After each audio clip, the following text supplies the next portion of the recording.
सर्वांचं आजच्या एका महत्वाच्या झूम मीटिंग मध्ये सर्वांचं मी स्वागत करत आहे. आजचा दिवस एक अतिशय चांगला दिवस त्याला म्हटलं जातं कृषी दिन. यानी आज एक महाराष्ट्र कृषी दिन. माझा आवाज सर्वांपर्यंत क्लिअर येतोय का? डबल आवाज येतोय का? एकदा चेक करा.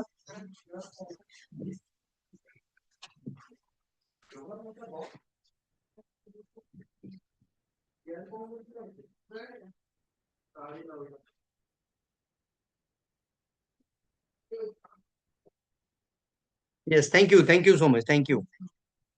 सर्वांपर्यंत आवाज क्लिअर आहे. चॅट बॉक्स मध्ये सर्वांनी ऍक्टिव्ह राहा.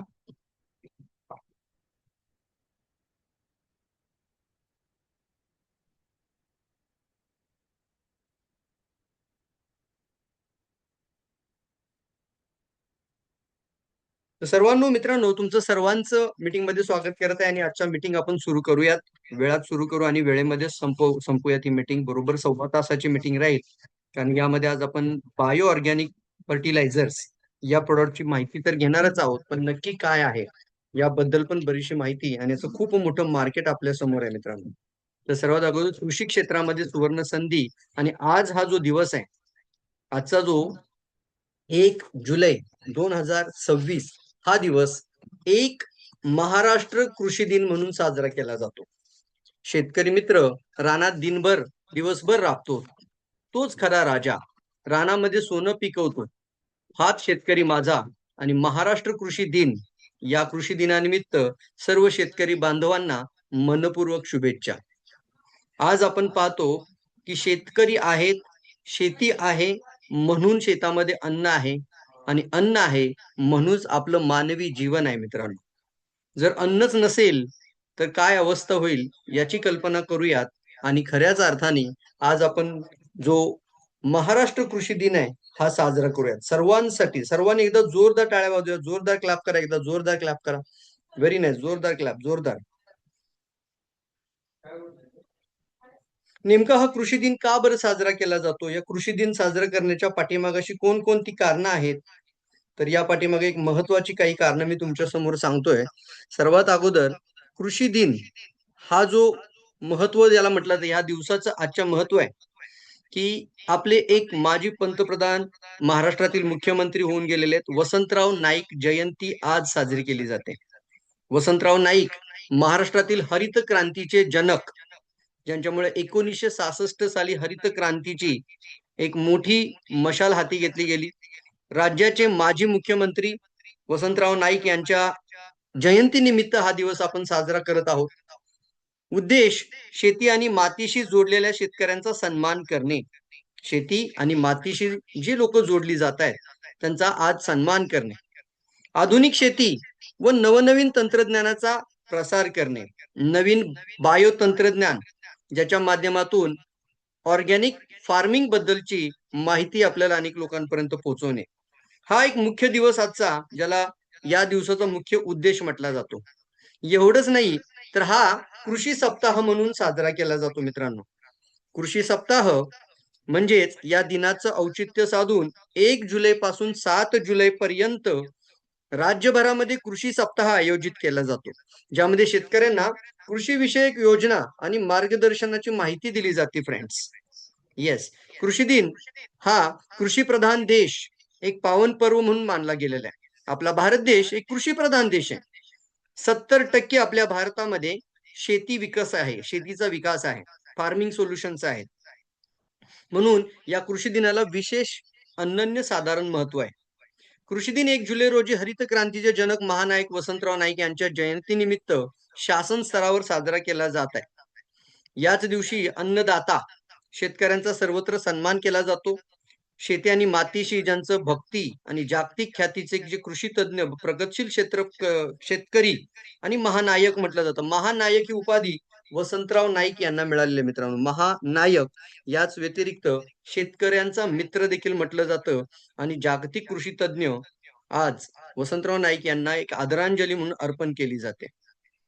यासोबतच मित्रांनो, आपण कृषी सप्ताह हा 1 जुलै पासून 7 जुलै पर्यंत आपण स्टार्ट करूयात.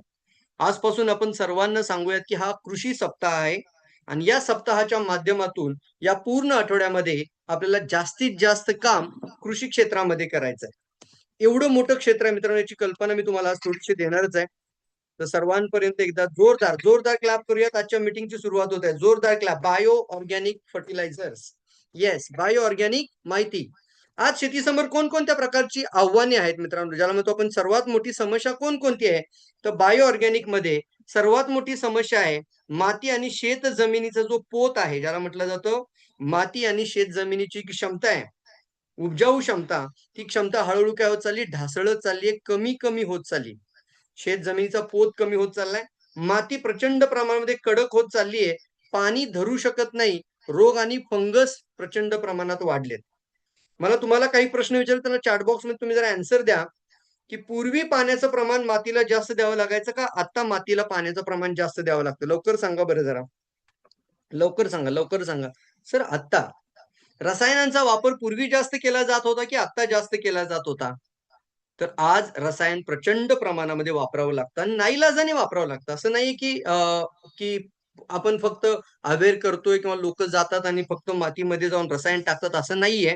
तर त्यांना नाईलाजास्तव मातीची जी जिवंत शक्ती आहे, मातीची जी जिवंतपणा जो ज्याला म्हटला जातो, ती उपजाऊ शक्ती, ही मातीची जिवंत शक्ती एवढी मृत होत चालली आहे, याच्यामुळे रसायनाशिवाय शेती होत नाही, अशी स्थिती निर्माण होत चालली. आणि अशी जर स्थिती राहिली तर एक दिवस असा आपल्या आयुष्यामध्ये मित्रांनो येईल, कदाचित तो नको यावा, किती जरी रसायन टाकलं तर माती थकलेली असेल, आई थकलेली असेल आणि ती उत्पन्न देऊ शकणार नाही. त्यामुळं आजचा जो विषय आपण पाहणार आहोत, यामध्ये आपण पाहतो रासायनिक खर्च प्रचंड प्रमाणात वाढला, परंतु उत्पन्न मात्र घटलं. उत्पन्न घटलं. शेतकऱ्यांचा नफा कमी होत चाललाय. म्हणून रासायनिक खर्च कमी करून मातीची जिवंत शक्ती पुन्हा निर्माण करून नैसर्गिकरित्या ऑर्गॅनिक नैसर्गिकरित्या उत्पन्न वाढविण्यासाठी DXN आपल्या समोर घेऊन आली आहे. Bio organic farming solutions. जरा जोरदार टाळी व्हायला पाहिजे. Bio organic farming solutions. Bio organic farming solutions. मग नेमकं बायो ऑर्गॅनिकचा DXNचा किती वर्षांपूर्वीचा हे आहे, अनुभव आहे, एक्सपिरियन्स आहे, इतिहास आहे? तर डॉक्टर लीम सिओजीन जे कंपनीचे फाउंडर आहेत, 34 वर्ष DXN आज जगामधल्या 190 पेक्षा जास्त देशांमध्ये काम करीत आहे. आणि 190 देशांमध्ये जो गॅनोडर्मा घेऊन गेले, स्पायरुलिना आणला, त्यानंतर मोरिंडा सिट्रिफोलिया आणि कोणतीही गॅनोडर्मा सोबत असलेली आज हर्ब, ही ऑर्गॅनिक फार्मिंग मधून आलेली आहे. 1993 सालापासून 1993 सालापासून आजपर्यंत त्यांनी शेतामध्ये किंवा मातीमध्ये कोणतेही रसायन, कोणतेही हार्मोन्स आणि कोणत्याही प्रकारचे प्रिझर्वेटिव्ह इस्तेमाल, मतलब कोणत्याही प्रकारचे हार्मोन रसायन इस्तेमाल केलेच नाहीत, युजच केले नाही. म्हणून आपण म्हणतो बायो ऑर्गॅनिक. Bio organic. आणि हा अनुभव आपल्या डॉक्टर लीम सिओजिन यांचा 34 वर्षापासूनचा आहे. याच अनुभवाच्या माध्यमातून जगाला गॅनोडर्मा वनस्पती मिळाली, नैसर्गिकरित्या जीवन जगण्याची संधी मिळाली, नैसर्गिकरित्या संपूर्ण शरीराचा उपचार माहीत झाला, ज्याला आपण पेशींचा उपचार देखील म्हणतो, होलिस्टिक हिलिंग. आणि याच गोष्टीमुळे आपण आता या क्षेत्रामध्ये सर्वात महत्वाचं पाऊल टाकत आहोत, आणि ते म्हणजे बायो ऑर्गॅनिक. यामध्ये महत्वाचा पार्ट येतो मित्रांनो, आपण प्रत्येक प्रेझेंटेशन मध्ये आजपर्यंत सांगत आलो की रोग निर्माण होण्याच्या कारणांमध्ये मातीमध्ये जे विष जातं, तेच विष शेतकरी जर मातीमध्ये विष टाकत असतील तर ते विष त्यांच्या मुलांच्या ताटाला लागत आहे, आपल्या प्रत्येक समाजातल्या घरातल्या ताटाला लागत आहे. हो का नाही सांगा बरं? कुठे ना कुठेतरी आपण प्रत्येक प्रेझेंटेशन वेळेला पेशींमध्ये आलेलं टॉक्सिन जेव्हा बोलतो, त्यावेळी मातीमध्ये निर्माण झालेलं विष याचं कारण ठरतं. मग फक्त आपण लोकांना अवेअर करण्यापेक्षा त्याचं उत्पन्नाचं एक सोल्युशन तयार करूयात. Bio organic farming. Bio organic farming. आणि जग आता या बाजूनी तयारी करत आहे मित्रांनो. संपूर्ण जगामध्ये खूप मोठी मागणी बायो ऑर्गॅनिक फार्मिंगला आता स्टार्ट होत आहे. जागतिक बाजारपेठ उत्पन्न निर्माण करून दिली जात आहे. आणि आजच्या मीटिंगचा मुख्य उद्देश फक्त खतांविषयी चर्चा करणे हा नाहीये. आज आपण फक्त खतांबद्दल बोलणार नाही आहोत. आपणच बोलणार आहोत. आज जी आपली चर्चा होणार आहे ती आपली माती म्हणजेच आपली शेती वाचवण्याविषयी आपण चर्चा करणार आहोत. म्हणजेच काय हो, जर आपण आपली माती आणि शेती वाचवलीच नाही तर 10 एकर 25 एकर जमीन असून सुद्धा पुढच्या पिढीला मात्र आपण एक नापीक जमीन ट्रान्सफर करणार आहोत.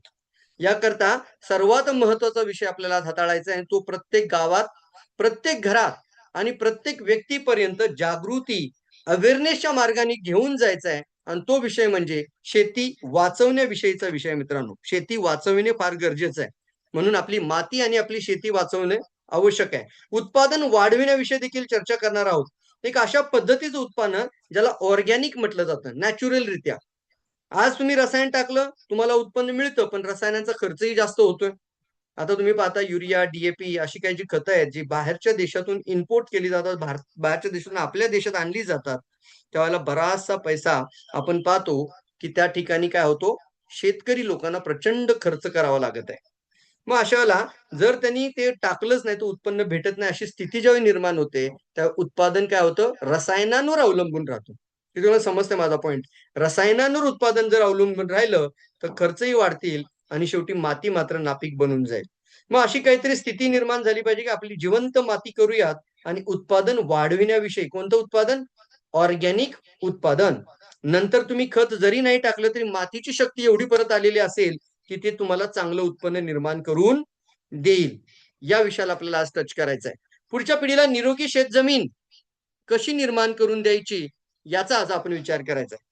हा विचार करत असताना हा एक विचार करा, आपल्या आजोबांनी आपल्याला कशी जमीन दिली, माती दिली.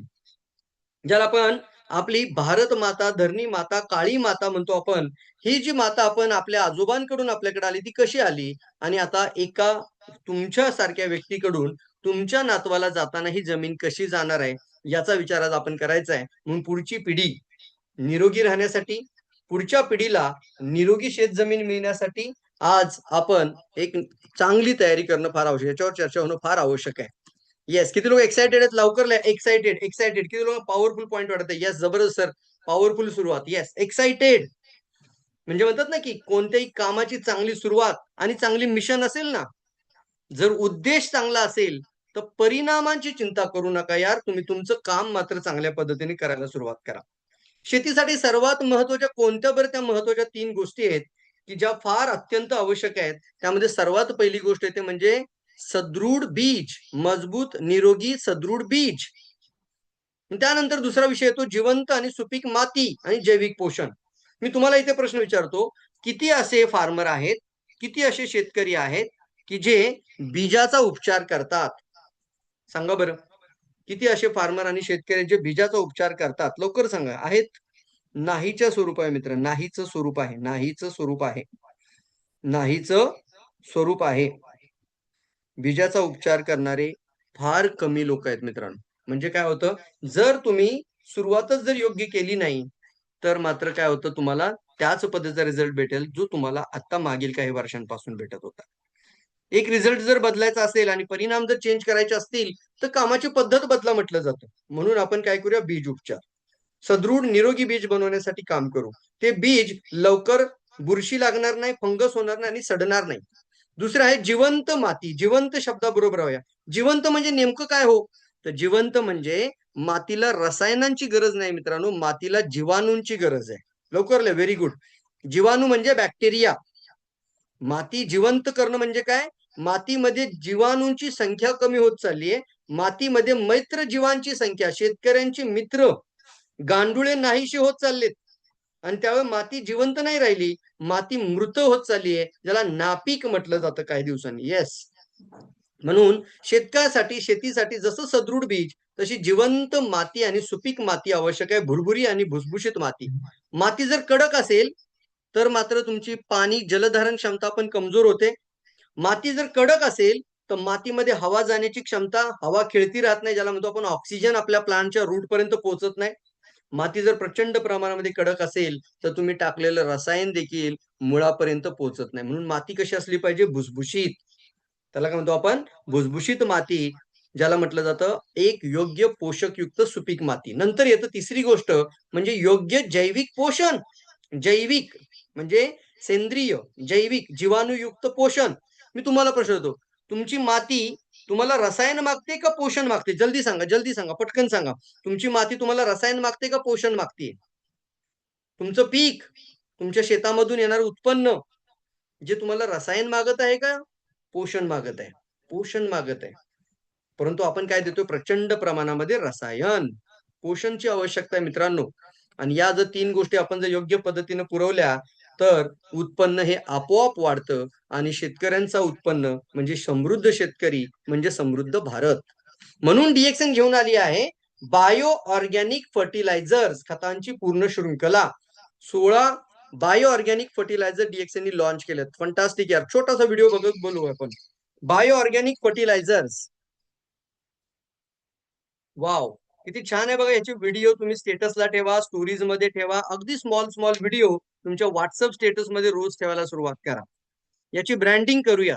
घराघरामध्ये हा ब्रँड पोहोचवण्यासाठी आपल्याला ब्रँडिंग करणं, मार्केटिंग करणं फार आवश्यक आहे मित्रांनो. कंपनी आपल्यापर्यंत, आपल्या घरापर्यंत बायो ऑर्गॅनिक खतं घेऊन आलेली आहे. आपण समाजापर्यंत घेऊन जाणं फार आवश्यक आहे. आणि रोज डेली तुम्ही एक 2-4 लोकांशी चर्चा करत असताना डेली तुम्ही हा काय करायचंय, तुम्हाला हे स्टेटस मध्ये आणि स्टोरीज मध्ये ठेवायचं आहे. माती, प्लांट आणि हेल्थ नेमकं काय बघा. माती आणि प्लांट हेल्थ म्हणजे निरोगी जर माती असेल तर निरोगी झाड, आणि निरोगी झाड असेल तर चांगलं पीक, चांगलं उत्पन्न म्हणजे समृद्ध शेतकरी आणि समृद्ध गाव, आणि समृद्ध गावासमोर समृद्ध भारत. निरोगी झाड, आजारी झाडामध्ये काय फरक आहे पहा बरं. तर बऱ्याच वेळा आपण पाहतो पानं ही खूप प्रमाणामध्ये हिरव्या रंगाची हिरवळ शेतामध्ये दिसली पाहिजे का पिवळसर झालेली, वाकडी झालेली, कुजलेली, किडलेली पानं असायला पाहिजेत सांगा बरं. येस. म्हणजे काय होतं, जितकं जास्त रसायन तुम्ही मातीला द्याल, माती स्वतःची इम्युनिटी खरवून जाईल. स्वतःची रोगप्रतिकार शक्ती कमजोर होते आणि मग छोटे-छोटे रोग सुद्धा अटॅक करायला लागतात आणि मग मात्र तुम्हाला पुन्हा विषच टाकावा लागतो. हो का नाही? बरोबर आहे की नाही सांगा बरं? हिरवी आणि चमकदार भरपूर पानं म्हणजे भरपूर उत्पन्न. पण पिवळी आणि कुजलेली, किडलेली पानं म्हणजे उत्पन्नामध्ये ऱ्हास, उत्पन्नामध्ये तोटा, नुकसान. कमजोर मुळं म्हणजे उत्पन्नामध्ये पुन्हा तोटा, आणि हेल्दी मूळ, हेल्दी रूट, हेल्दी माती, हेल्दी प्लांट म्हणजे तुमचं भरपूर आणि भरघोस उत्पादन. भरघोस उत्पादन. मग आता एक 100% प्रश्न येतो, की पूर्वी रोगांचं प्रमाण जास्त होतं का आता रोगांचं प्रमाण वाढलंय? तर आता प्रमाणाबाहेर वाढत चाललंय. तणनाशकांचं प्रमाण प्रचंड टाकावं लागत आहे. अच्छा काय बरं होतं सतत तुम्ही विषच टाकत राहिलात तर? चला एक उदाहरण घेऊ म्हणजे समजेल. तुमच्या लहान बाळाला समजा जर ताप येतो आणि तुम्ही वारंवार लगेच डॉक्टरला न विचारता तापावरती एक अँटिबायोटिक मिळते तुम्हाला माहिती आहे, आणि तुम्ही त्या छोट्याशा बाळाला सतत अँटिबायोटिक खाऊ घातली. काय करते अँटिबायोटिक? अँटिबायोटिक पोटात जाते आणि त्या बॅक्टेरियाला मारते. विष एक आहे, विष आहे ते. बॅक्टेरियाला मारून टाकते. पण त्या शरीराची जी इम्युनिटी आहे, शरीराची जी लढण्याची क्षमता आहे, त्या बाळाची कमजोर व्हायला लागते आणि सतत त्याला ताप आला आणि लगेच अँटिबायोटिक द्यायची जर सवय आपण लावून धरली, तर एक दिवस असा येईल, की त्याला किती जरी अँटिबायोटिक खाऊ घातली, त्याचा ताप उतरणार नाही. आणि हेच कोरोना टाईममध्ये लोकांनी अनुभवलं. ज्यांनी भरपूर मेडिसिन खाल्ले, त्या लोकांना लवकर ठीक होण्यासाठी फायदा झालाच नाही. किती औषधं खात होते, पण बरंच वाटत नव्हतं. हीच अवस्था आपल्या मातीची आणि आपल्या पिकांची आहे. जितकं जास्त विष देणार, जितकं जास्त रसायन देत जाणार, त्याची स्वतःची इम्युनिटी काय होईल सांगा बरं? त्याची स्वतःची इम्युनिटी आहे, स्वतःची लढण्याची क्षमता आहे, ती सुद्धा एवढी कमजोर होत चालली, की एक अशी वेळ येईल, की किती जरी तुम्ही तणनाशक आणि कीटकनाशक आणि कीडनाशक जरी टाकत राहिला, तर माती इम्यून झालेली असते. त्यावेळेला ते म्हणतात, "आम्हाला सगळंच माहिती आहे." Yes or no? त्याला काय म्हणतो आपण, शरीर इम्यून होतं. त्याला आपण एक ओळख करून दिली असती बचपनमध्येच, की हे अँटिबायोटिक सतत खात राहिला, सतत खात राहिला. नंतर ते अँटिबायोटिक शरीरावर काम करत नाही. अशीच अवस्था आपली पण होते. पीक आजारी पडतंय म्हणजे आपली कुठे ना कुठेतरी खराब माती आहे. प्रमाणाबाहेर वापरलेलं केमिकल आहे. पाण्याची चुकीच्या पद्धती आहेत आणि कमी पोषण असलेलं खत आहे. रसायन भरपूर आहे. नेमके रोग कुठले आहेत? तर बुरशी आहे, फंगस, पानं काळी पडतात, बॅक्टेरिया म्हणजे झाडं आतून कुजतात. मुळं आतून कुजायला लागतात. मुळांना बुरशी लागते. व्हायरसमुळं पानं वाकडी व्हायला लागतात. कीड पानं आणि फुलं खातात, ज्याच्यामुळे शेतकऱ्यांचं प्रचंड मोठं नुकसान होतं मित्रांनो. म्हणून आपण पाहतो हे झाडांचे रोग प्रचंड वाढलेत. मग नेमकं याच्या पाठीमागे अजून एक कारण आहे, की कुठून आली बरं ही केमिकल आणि रसायनं एवढी आपल्या भारतामध्ये? आपण भारत देशाने तर तयार केली नाही. आज एवढ्या वर्षांनी देखील एवढा भारत प्रगत झालाय, तरी देखील युरिया, त्यानंतर डी किंवा इतर कोणती तत्सम खतं जी रासायनिक खतं आहेत, ती मात्र आपल्याला बाहेरच्या देशातूनच घ्यावी लागतात, की तुला पटतंय बरोबर आहे सर. आजही भारत त्याचं उत्पादन करता नाहीये, बल्कि निर्यात करताय. त्यामुळे आपलं भारत सरकार आपलं प्राईम मिनिस्टर प्रमाणित या गोष्टी पुढे येतात आणि ते स्वतः सांगतात आपल्याला, की आपण भारत देशामध्ये शेतकरी लोकं आहोत. आम्ही कमी खर्चामध्ये बायो ऑर्गॅनिक खतं वापरून तुम्ही उत्पन्न वाढवा, ना की रसायनावर अवलंबून राहा. पण चला थोडं पाहूयात, नेमकं हे रसायन आपल्या शेतामध्ये कुठून आलं? कुठून आली हे सगळी केमिकल? तर याचं कारण आहे हरित क्रांती. येस. सॉरी टू से वसंतराव नाईकनी चांगलं काम केलं त्यावेळेला.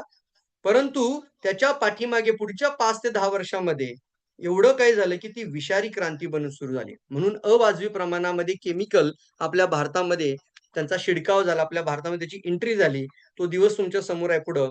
क्रांतीपूर्वीची स्थिती आणि क्रांतीनंतरची स्थिती दोन्ही स्क्रीन समोर आहेत तुमच्या. क्रांती म्हणजे हरित क्रांती. पण तुम्ही स्क्रीन पाहताय 1960 साली अशा पद्धतीचं कॅनॉल, पाणी कुठेही बघा कुठलंही उत्पन्न वाढवण्यासाठी जी मदत पोहोचायला हवी होती, शेतकऱ्यांकडे लक्ष दिलं जात नव्हतं. तुम्ही पाहताय छोटासा खड्डा आहे, त्यातून कुठेतरी पाणी देतो तो शेतामध्ये आणि कितीतरी आपण पाहतो एक अशी अवस्था होती, की तंत्रज्ञान विकसित नाहीये. आणि त्यावेळेला कंडिशन अशी निर्माण झाली 1960 साली एक मोठा दुष्काळ आला. त्याला काय म्हणतो आपण अकाल. प्रचंड मोठा दुष्काळ पडल्यानंतर त्या ठिकाणी बऱ्याच शेतकरी लोकांचं उत्पन्न काय झालं ऑटोमॅटिकली कमी झालं. मित्रांनो शेतामध्ये अन्नच निर्माण झालं नाही आणि त्या दुष्काळामध्ये पाणी नाही, पाऊस नाही. नाईलाजाने आपल्याला बाहेरच्या देशातून काय करावं लागलं? निर्यात किंवा मागवावं लागलं. आपल्याला खायला लागणारं अन्न. त्यावेळी भारत सरकारचे डोळे उघडले. बापरे! आपण या लोकांकडे लक्ष दिलं नाही म्हणून आपली ही अवस्था आणि आपली परिस्थिती ओढवली. आणि मग मात्र सुरू झाला हरित क्रांती, एक आत्मनिर्भर भारत. त्यावेळी 1960 पासून 7 आणि 1970 मध्ये पाहताय तुम्ही, ज्यावेळेला चांगल्यात चांगले कॅनॉल, भरपूर प्रमाणामध्ये पाण्याचा भरघोस पुरवठा, मोटर, त्याच्यामध्ये तंत्रज्ञान, ट्रॅक्टर्स, विकसित तंत्रज्ञान, शेती विषयामध्ये झालेली प्रगती, याच्यामुळं काय झालं शेतकरी समृद्ध होऊ लागला. पण त्याच वेळी भारतामध्ये प्रवेश झाला रसायनांचा, विषारी औषधांचा, विषारी रासायनिक केमिकलचा. आणि ते विषारी रासायनिक केमिकल भारतात एंट्री झाले आणि त्याची अवस्था तुम्ही पाहताय. 2 फोटो पुन्हा स्क्रीनवरती आहेत. एक आहे 1966 सालचा, दुसरा आहे 2024. काय बरं झालं? सॉइलला त्यावेळेला चांगलं उपजाऊ सॉइल होतं. त्याला म्हणतो भुरभुरी माती होती. आणि त्यावेळेला इमिडिएटली तुम्ही टाकलेलं युरिया, इमिडिएटली टाकलेलं तुम्ही फॉस्फरस म्हणजे डी हे जी खतं होती, हे तुमच्या प्लांटने डायरेक्ट शोषून घेतलेलं म्हणतात निर्जीव. सगळ्यांनी लिहून घ्या आपण. निर्जीव खत. लवकर लिहा, लवकर लिहा. एक आहे सजीव खत, दुसरं आहे निर्जीव खत. हे शब्द कायम लक्षात घ्यायचे आपण.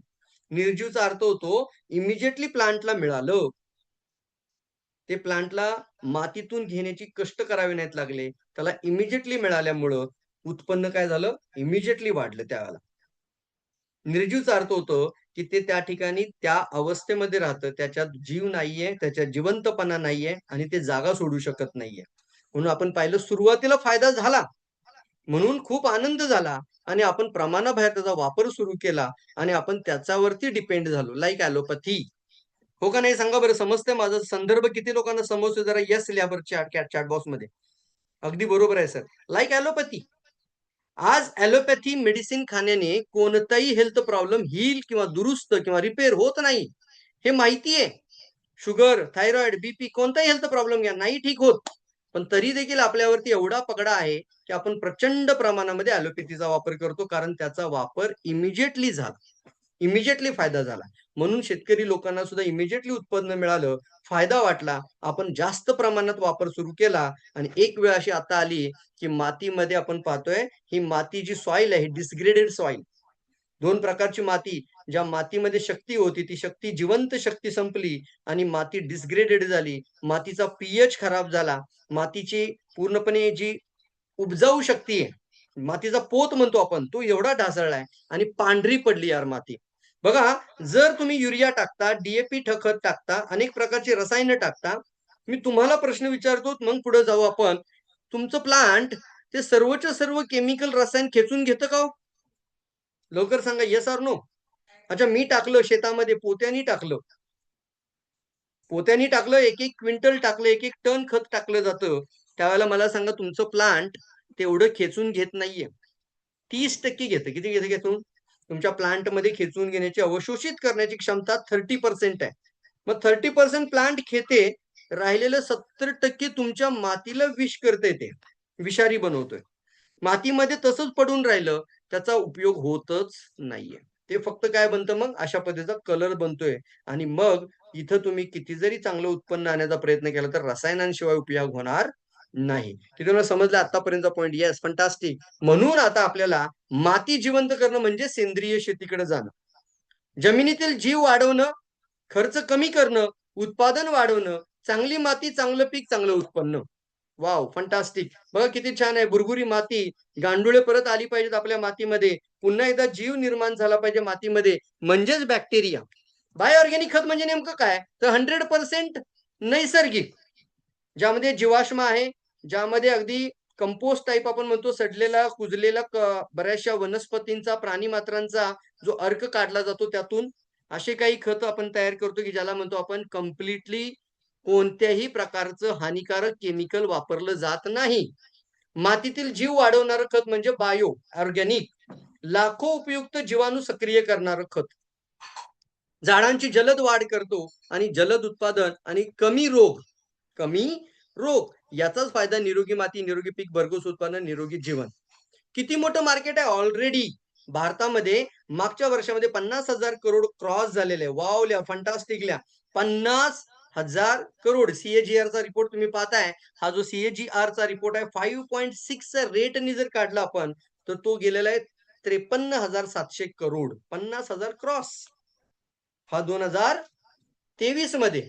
बरं, वैश्विक काय स्थिती आहे बघूयात. जागतिक बाजारपेठेमध्ये मागच्या वर्षामध्ये म्हणजे जग सुद्धा जागं झाले. World wide bio fertiliser market एवढा मोठा आहे, बिलियन्स मार्केट झालाय. 3 लाख करोडचं ऑलरेडी ऍक्सेप्टेबल मार्केट शेअर आहे तुमच्या समोर. Bio organic fertilisers. याचा अर्थ काय?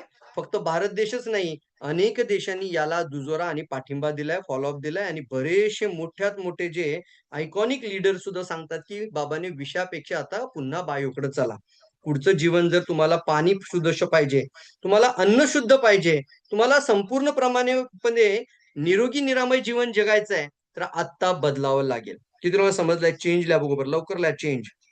अन्यथा आपणच आपल्या प्रकृतीचं विनाशाचं कारण बनू शकतो. लवकर ल्या चेंज, लवकर ल्या चेंज, फास्ट ल्या चेंज, फास्ट ल्या चेंज.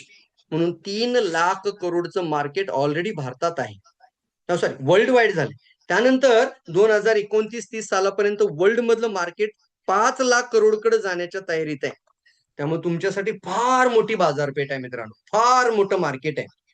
एक वेळ आपण मला सर चहाच घ्यायचा तर मी एकटा घरामध्ये चहाचा डब्बा एवढासा घेऊन आलो आणि घर अख्खं चहा पितोय, स्पिरुला खातोय. परंतु मला 15 एकर जमीन आहे, तर मला 15 डब्बे घ्यावे लागतात. किती मोठा सेल आहे सांगा बरं, कुठं सेल आहे जास्त? समजून घ्या. कधी कधी आपल्या फार्मर लोकांना जेव्हा आपण सांगतो, बाबा रे तुम्हाला हा हेल्थ प्रॉब्लेम आहे तर तुम्ही काय करा, हे वेलनेस पॅकेज घ्या. तो स्वतःला पोटाला चिमटा देतो. काय म्हणतो, मला भरपूर खर्च आहेत, माझ्याच्याने हा खर्च नाही पेलवणार. पण शेतामध्ये ज्यावेळी उभा राहतो त्यावेळी त्याच्या डोळ्यापुढे एकच येतं, की 10 एकराला मला जर आत्ता हे 10,000चं खत नाही टाकलं तर माझं उत्पन्न ढासळेल. म्हणून खूप मोठा मार्केट, मोठं बाजारपेठ, 1 लाख कोटी पर्यंतची ऑलरेडी बाजारपेठ 2030 सालापर्यंत पोहोचण्याचा अंदाज वर्तवलाय. आणि भारतामध्ये सरकारी मदत पीएम प्रमाणित, पीएम प्रमाणित.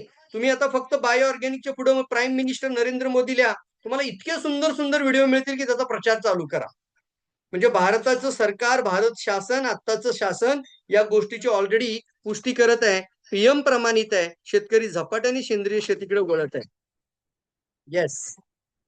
वाव.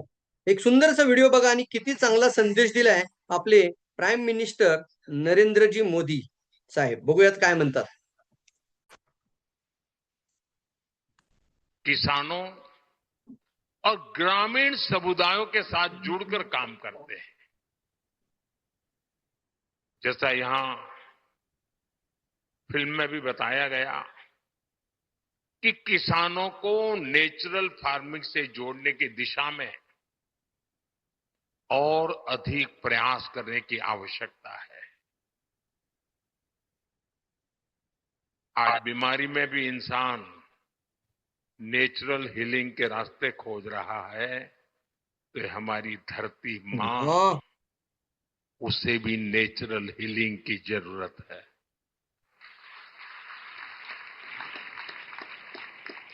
केमिकल फर्टिलाइजर ने ये हमारे खेत को हमारी धरती माँ माँ को को उजाड़ कर रख दिया है। उजाड़ दिया है। इस हमारी धरती माँ को केमिकल से बचाना, ये भी आर्ट ऑफ लिविंग है। क्या बात है सर, हमारी धरती माँ को बचाना ये भी आर्ट ऑफ लिविंग है। प्राइम मिनिस्टर म्हणतात की धरती माँ को हमने उजाड़ कर रख दिया है, हमने केमिकल डालकर इस खेती को हमने उजाड़ दिया है। और वो खुद कहते हैं कि हमें बायो ऑर्गॅनिक यानी सेंद्रिय खेती की तरफ जाना पडेगा। जरा क्लॅप करूयात, असे विचार आपल्यासोबत जोडले जातात मित्रांनो, पीएम प्रमाणित आहे। आणि याकरता डीएक्सएन आपल्यासमोर संपूर्ण शृंखला बायो ऑर्गॅनिक खतांची घेऊन येते। त्यामुळं डीएक्सएनचं एक जोरदार क्लॅप व्हायला पाहिजे, जोरदार टाळ्यांनी स्वागत करूयात बायो ऑर्गॅनिक खतांचं। बरेच लोक मला प्रश्न विचारतात मीटिंग संपल्यानंतर किंवा मीटिंगच्या अगोदर सुद्धा, किंवा बरेचसे फोन येतात की सर कपासच्या शेतीला, कापूसची शेती, त्याला काय नेमकं खत द्यायचं? अच्छा, हे खत जे तुम्ही नाव सांगितलं, मी तुमचं स्टेटस पाहिलं होतं, ते खत उसाला चालतं का? सर हेच खत डाळींना चालतं का? हे खत आमच्या भुईमुंगाला चालेल का? शेंगाला चालेल का? हे खत सोयाबीनला चालेल का? हळदीला चालेल का? यासाठी कोणतं खत, त्यासाठी कोणतं खत? तर या प्रश्नाचं उत्तर आहे मित्रांनो, इथं तुमच्या समोर आहे की कोणतेही खतांचा किंवा पिकांचा जर विचार केला तर आपण हा विचार करायचा युनिव्हर्सल। सगळ्यांनी लिहा युनिव्हर्सल, पटकन लिहा युनिव्हर्सल, युनिव्हर्सल, फास्ट लिहा युनिव्हर्सल। काय लिहायचं? युनिव्हर्सल म्हणजे काय हो सर? कोणतं उत्पन्न घेता, कोणतं पीक शेतामध्ये आहे याच्याशी त्याला काही घेणं देणं नाही। जसं गॅनोडर्मा, स्पायरुलिना, मोरिंडा सिट्रिफोली आपण एखाद्याला देतो तर शुगर आहे का, बीपी आहे का, मणक्याचा प्रॉब्लेम का, किडनीचा प्रॉब्लेम आहे, कॅन्सर आहे, याच्याशी काही घेणं देणं नाही, संपूर्ण शरीरावर काम करतं। तसं तुमच्या समोर जे खतांची शृंखला आहे, ही जी संपूर्ण शृंखला युनिव्हर्सल आहे। कशी आहे? पूर्णपणे युनिव्हर्सल। युनिव्हर्सलचा अर्थ होतो सगळं। मग आता याच्यामध्ये महत्वाचं काय लक्षात ठेवायचं आपण? खूप महत्वाचा पॉइंट आहे तो म्हणजे कोणत्या वेळी कोणतं खत द्यायचंय। जसं आपण एक लहान बाळाला ज्यावेळी आई पहिल्यांदा जन्म देते त्यावेळेला आपण भाकरी खायला नाही देऊ शकत, तेव्हा आपण त्याला चपाती मोडून खायला नाही देऊ शकत, पण आईचं दूध दिलं जातं फक्त। समजतंय का मी काय बोलतोय ते? अवस्था असते कोणती? बाल। एकदम छोट्या बालकाला आपण काय देतो? आईचं दूध। तसं तुमचे जे प्लांट आहे या प्लांटच्या अवस्थेमध्ये प्रत्येक अवस्थेला पोषण वेगवेगळं आहे। फील्ड प्रिपरेशन म्हणजे मातीचा उपचार, यावेळी 4 खत आहेत। त्यानंतर बीजाचा उपचार, दुसरी स्टेज आली बीज। सगळ्यात पहिली माती, नंतर बीज, बीजाचा उपचारला आपल्याला ॲग्रो 83। बीजानंतर जायचंय आपल्याला रोप। रोप लिहा, रोप म्हणजे अंकुर। ज्यावेळी कवळे अंकुर बाहेर येतात त्यावेळी 7 ते 15 दिवसामध्ये किंवा 7 ते 25 दिवसामध्ये आपल्याला जायचंय ॲग्रोवॅम आणि बायो नॅनोटेक। येस, ॲग्रोवॅम। आणि ज्या वेळेला पुढे जातो आपण, रोपाचं रूपांतर पीक किंवा झाडामध्ये होतं त्यावेळेला आपल्याला 4 प्रकारचे खतं येतात। व्हेजिटेटिव्ह ग्रोथ, वनस्पतिक विकास, आणि 5वी जी स्टेज आहे फुलं आणि फळं, त्यावेळेला 4 खतं आहेत। किती तुला समजलंय? सिंपल सांगतो, माती, बीज, रोप, पीक किंवा झाड, आणि नंतर फूल किंवा फळं। Wow, fantastic. ह्या ज्या 5 महत्वाच्या अवस्था आहेत, या अवस्थेमध्ये कोणतं खत टाकायचंय एवढंच तुम्हाला माहित असेल तर तुम्ही अतिशय चांगल्या पद्धतीने सर्व प्रकारच्या शेतकरी लोकांची मदत करू शकता। Wow, fantastic. तुम्हाला समजलंय? Fantastic, very good, very good, understand. लवकर लिहायचंय, ग्रेट लिहा, वाव लिहा, फंटास्टिक लिहा, अमेझिंग लिहा, पटकन लिहायचंय, गुड लिहा। म्हणजे तुम्हाला मी जे सांगतोय ते तुमच्यापर्यंत माझा मेसेज ऍज अ कनेक्ट होतोय। Very good. आता पुढे जाऊयात। स्टेज प्रिपरेशन मध्ये सगळ्यात पहिली जी स्टेज येते त्याला काय म्हणतो आपण? मातीचा उपचार म्हणजे सॉइल ट्रीटमेंट। Soil treatment. किती फार्मर असे आहेत आपल्या पूर्णपणे भारतामध्ये, महाराष्ट्रामध्ये? आज आपण कृषी दिन बद्दल चर्चा करत आहोत। मला त्या ठिकाणी तुम्हाला प्रश्न विचारायचा आहे, किती असे आपले शेतकरी मित्र मातीचा देखील उपचार करतात? नाही ना सर। आता पाऊस पडला, एक नांगरणी केली की लगेच पेरणी करायची, लगेच खत पण पेरायचंय, त्या पेरणीमध्ये बीजाबरोबर खत पण पेरतात। हो का नाही सांगा बरं एकाच वेळेला? लवकर सांगा बरोबर। म्हणजे 90% फार्मर मातीवरती उपचार करत नाहीत, मातीला प्रक्रिया करत नाहीत। म्हणून आता आपल्याला ऍज अ डीएक्सएन डिस्ट्रीब्युटर्स आपल्याला एक चांगलं काम करायचंय, अवेअरनेस क्रिएट करायचा आहे। मातीचा उपचार, मातीचा उपचार का बरं आवश्यक आहे? तर मगाशी सांगितल्याप्रमाणे मातीचा कडकपणा जर वाढला असेल तर मातीची सुपीकता देखील कमी होते आणि पाणी धरून ठेवण्याची क्षमता काय होते, कमी होते. वारंवार तुम्हाला पाणी द्यावं लागेल शेताला. कंटिन्यू काय करावं लागेल, पाणी भरपूर द्यावं लागतं. ते पाणी टिकून राहत नाही, वाहून जातं, निघून जातं कडक मातीतून. त्यानंतर कडक माती असेल तर कोवळे अंकुर बाहेर येऊ शकत नाहीत. कोवळे अंकुर लवकर उगवून येऊ शकत नाही, म्हणजे उगवण कमी मिळते आपल्याला. आणि याबरोबर मातीचा पीएच हा उष्ण बनत चाललाय, पीएच हा ऍसिडिक बनत चाललाय, विषारी बनत चाललाय. तो जैविक क्षमतेने वाढवणं आणि माती भुसभुशीत करून तिला जिवंत करणं म्हणजेच मातीचा उपचार. आणि यासाठी डीएक्सएन घेऊन आली आहे पॉवरफुल प्रोडक्ट ऍग्रो वर्मी कंपोस्ट. माझ्या हातामध्ये इथं खत आहे, ऍग्रो वर्मी कंपोस्ट. वाव, जर जोरदार टाळ्या व्हायला पाहिजेत. तुम्ही व्हर्च्युअल क्लॅप पण करू शकता. ऍग्रो वर्मी कंपोस्ट हे डीएक्सएन आपल्या करता 1 किलोच्या बॅग मध्ये पण आणले आणि 5 किलोच्या बॅग मध्ये पण आणले. 1 एकराला 5 ते 10 किलो वापरायचंय. बरेच शेतकरी मला प्रश्न विचारतात, सर आम्ही ना 1 एकराला ट्रॉलीनी खत टाकतो, ट्रॉलीनी, आणि ते पण एकर असेल तर 3 ते 5 ट्रॉली लागतात. ऊसाच्या शेतीमध्ये 5 ट्रॉली. आता आम्ही गेलो होतो शिरवळ साईड, नंतर साताऱ्यामध्ये अनेक फार्मर लोकांना शेतामध्ये जाऊन भेटलो, तर त्यांनी आम्हाला असं सांगितलं की सर, मी जर हळदीची शेती घेतोय, आल्याची शेती घेतोय, तर मला 5 ट्रॉली 7 ट्रॉली हे शेणखत टाकावं लागतं, गोबर खत. मी त्यांना विचारलं किती खर्च येतो, तर ते म्हणले सर रोजगार पकडून 6,500 ते 7,000 रुपये. ओ माय गॉड, 5 ट्रॉलीचा 35,000 रुपये खर्च झाला. की तुला समजते, 35 ते 40,000 1 एकराला. एवढा खर्च आज आपला शेतकरी वर्ग करत आहे, कारण का तर त्यांना उत्पन्न वाढवायचं आहे. आता मला सांगा, इतकं खत टाकल्यानंतर उत्पन्न मिळेल कधी, कमी होईल, पाऊस पडेल नाही पडेल, भरपूर प्रमाणामध्ये आपण पाहतोय की खूप जास्त आपल्याला अनेक प्रकृतीच्या पर्यावरणाच्या गोष्टीवर देखील अवलंबून राहावं लागतं. मग अशा वेळेला डीएक्सएन आपल्याकरता घेऊन आली आहे संपूर्ण शृंखला. जरी तुम्ही परचेस केली, काल मी ऑर्डर केली बघा, माझ्यासमोर सगळ्या प्रकारची खतं आहेत तिथं आता. तर जवळपास आम्ही ऑर्डर केली, ज्याच्यामध्ये आम्ही 8,500 रुपयामध्ये संपूर्ण 11 प्रोडक्ट डीएक्सएनचे आपल्याकडे आले. Wow, fantastic.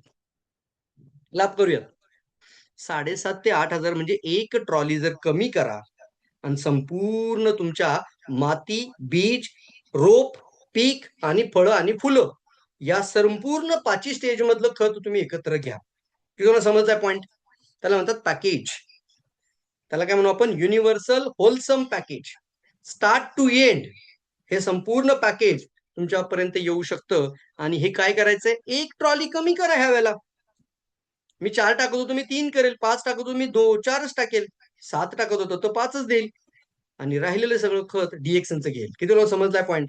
आता पहिला प्रश्न येतो की सर, मग आम्ही जर 1 टन टाकतो एखाद्या शेतामध्ये मातीला, ज्यावेळी आम्ही काय टाकतो, कंपोस्ट किंवा गोबर खत, तर ते कंपोस्ट खत आम्ही 1 टन टाकतो आणि तुम्ही तर आम्हाला फक्त 5 ते 10 किलो टाकायला सांगताय. कसं काय सर समीकरण जुळणार आहे? 5 ते 10 किलो 1 एकराला? हो सर, 5 ते 10 किलो. याचं कारण आहे, आपलं जे अॅग्रो वर्मी कंपोस्ट आहे एक युनिक आहे. युनिक, लवकर लिहा. युनिक. युनिकचा अर्थ काय होतो, बायो तंत्रज्ञानाने विकसित करून, आपल्या बायो तंत्रज्ञाना साह्याने डीएक्सएननी आपल्या अॅग्रो वर्मी कंपोस्ट मध्ये, कंपोस्ट तर आहेच जे रेग्युलर, पण 3 प्रकारचे बॅक्टेरिया विकसित केलेले आहेत. किती प्रकारचे बॅक्टेरिया विकसित केले? 3. पहिला बॅक्टेरिया ज्याचं नाव आहे फोटोट्रॉफिक बॅक्टेरिया, मराठीमध्ये प्रकाश संश्लेषण बॅक्टेरिया म्हणतात. दुसरा आहे लॅक्टिक ऍसिड बॅक्टेरिया, तिसरा आहे यीस्ट यानी खमीर. हे 3 प्रकारचे महत्वाचे बॅक्टेरिया यामध्ये असल्यामुळं तुमच्या 1 टन खताने जी मातीला परिणामता मिळते ती तुमच्या फक्त 5 ते 10 किलो मधून मिळते. वाह, जबरदस्त यार. काय होतं बरं सर, तुमच्या मातीमध्ये ऑलरेडी हा फोटोट्रॉफिक बॅक्टेरिया, प्रकाश संश्लेषणाचा जो बॅक्टेरिया आहे तो असणं अत्यंत आवश्यक आहे. का आवश्यक आहे? कारण जर तो मातीमध्ये असेल तर मातीला तो तयार करतच असतो, पण तो प्रकाशाकडून म्हणजे सूर्यप्रकाशाकडून पोषण ऊर्जा घेतो आणि प्लांट पर्यंत पोहोचवतो. समजला सर पॉइंट? आता हा बॅक्टेरिया जर तुम्ही मातीमध्ये टाकायला सुरू केलं, तर सुरुवातीला तुम्ही 1 किलो, 5 किलो, 10 किलो अशा पद्धतीचं खत टाकलं मातीमध्ये, त्याची संख्या वाढेल का नाही वाढेल सांगा बरं? कारण बॅक्टेरिया आहे, मातीमध्ये ओलावा आहे, आणि ओलाव्या मातीमध्ये तुम्ही जर हे बॅक्टेरिया सोडले तर त्या ओलाव्यामुळे काय होतं, त्या बॅक्टेरियांची संख्या प्रचंड पटीने वाढते, करोडो पटीने वाढते. म्हणून आपण काय म्हणतो, कमी याच्यामध्ये सुद्धा याचा फायदा जास्त मिळतो.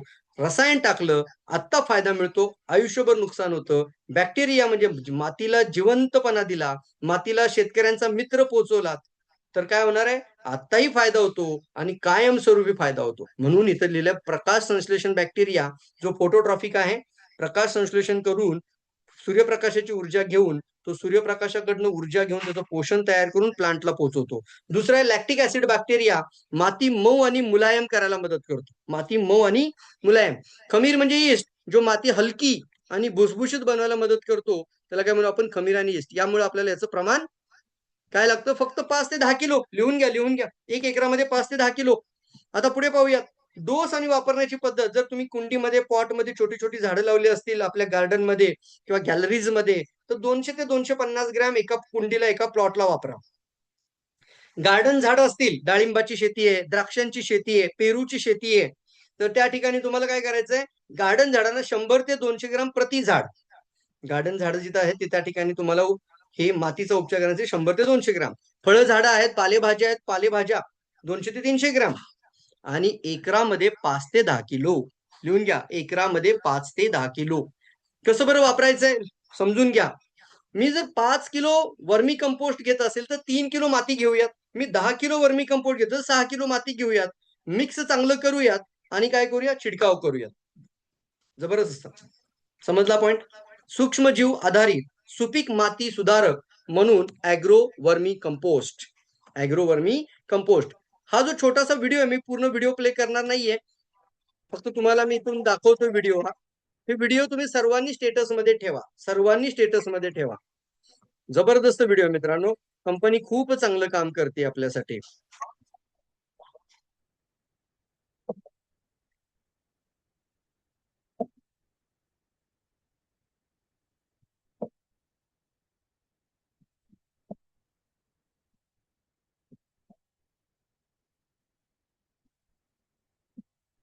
येस, क्या बात आहे. मला माहिती आहे सर, आवाज नाही आला तुम्हाला, नो प्रॉब्लेम. परंतु तुम्हाला समजलं असेल असे व्हिडिओ डीएक्सएने तयार केलेत की ज्या व्हिडिओची मार्केटिंग फेसबुकमध्ये, व्हॉट्सअपमध्ये, इंस्टाग्राममध्ये तुम्हाला मला करायचे, आपल्या प्रत्येक मित्राच्या मोबाईलवरती हा व्हिडिओ शेअर करायचा आहे. समजलंय का सर? जितकं जास्त प्रमोशन, जितकी जास्त मार्केटिंग, तेवढा जास्त बिझनेस मिळेल तुम्हाला, तेवढा व्हॅल्यूम वाढेल. जो दिखता है वही बिकता है. आता दुसरा जो खत आहे त्याला soil conditioner agro potassium humate. Actually हा मातीच्या उपचारासाठीच आहे, पण याचा वापर मात्र कोवळे अंकुर आल्यानंतर 15 ते 20 दिवसांनी करायचा आहे. समजून घ्या, कारण हे लिक्विड आहे. लिक्विड तुम्ही डायरेक्ट मातीमध्ये नाही छिडकाव करू शकत, म्हणून त्याला तुम्हाला कोवळे अंकुर यायचे आणि त्याच्यानंतर ऍग्रो पोटॅशियम ह्युमेट हे तुम्हाला वापरायचं आहे पेरणीच्या नंतर ऍटलिस्ट 15 ते 20 दिवसांनी. पेरणीनंतर 15 ते 20 दिवसांनी, म्हणजे कोवळे अंकुर पण आलेत आणि आता छानस उत्पन्न वाढण्यासाठी तुम्हाला जे अंकुर म्हणजे रोप दिसायला लागलेत त्यावेळेला 15 ते 20 दिवसांनी. का बरं वापरायचं आहे? मातीमध्ये प्रचंड प्रमाणामध्ये हेवी मेटल जर असतील, मातीमध्ये हेवी मेटल कोणते आहेत, जसं आर्सेनिक आहे, कॉपर आहे, पारा आहे, लीड्स म्हणतो आपण त्याला, असे अनेक प्रकारचे जड धातू असतात. हे जड धातू मातीला अजून कडक बनवतात. आणि ज्यावेळी तुम्ही या हेवी मेटलला संतुलित बरं करता, त्यावेळेला मातीमध्ये होल आणि छिद्र निर्माण होतात आणि माती ऑक्सिजन चांगला घेते, माती प्लांट पर्यंत चांगलं पोषण घेऊन जाते आणि भुसभुशीत माती म्हणजे भुरभुरी माती बनते मित्रांनो. येस, बघा फोटो किती छान आहे. म्हणून हेवी मेटलला संतुलित करते. असं काय आहे बरं हे ऍग्रो पोटॅशियम ह्युमेट मध्ये? तर डीएक्सएन यामध्ये लिग्नॉइट नावाचा कोळसा, गुगलला टाकलं की लक्षात येतं बघा, लिग्नॉइट नावाचा कोळसा आहे हा यामध्ये. याच्यातला अर्क घेतल्यामुळं हा लिग्नॉइट जो कोळसा आहे, कोयला, हिंदीमध्ये कोयला म्हणतो ना आपण, लिग्नॉइट कोळसा हा ऍक्च्युली तुमच्या मातीमधलं हेवी मेटल, अतिरिक्त जड धातू हे पूर्णपणे संतुलित करायला तो लिग्नाइट कोळसा मदत करतो. म्हणून ऍग्रो पोटॅशियम ह्युमेट यामध्ये पोटॅशियम ह्युमेट आहे, 15% फुल्विक ऍसिड आहे, ह्युमिक ऍसिड आहे, समुद्री शेवाळ सेंद्रिय पदार्थ. म्हणजे हे जे बायोतंत्रज्ञान जे तुम्हाला कंटेंट दिसत आहेत, हे एक अतिशय चांगल्या पद्धतीने एका खताला हे पोझिशनिंग चांगले करतात. ऍग्रो पोटॅशियम ह्युमेट जे मातीचा पोत परत आणण्यासाठी, मातीचा उपचार करण्यासाठी उपयोगी पडतं. पण याचा वापर मात्र प्रति एकर तुम्हाला 1 ते 1.5 लिटर बॉटल वापरायचे.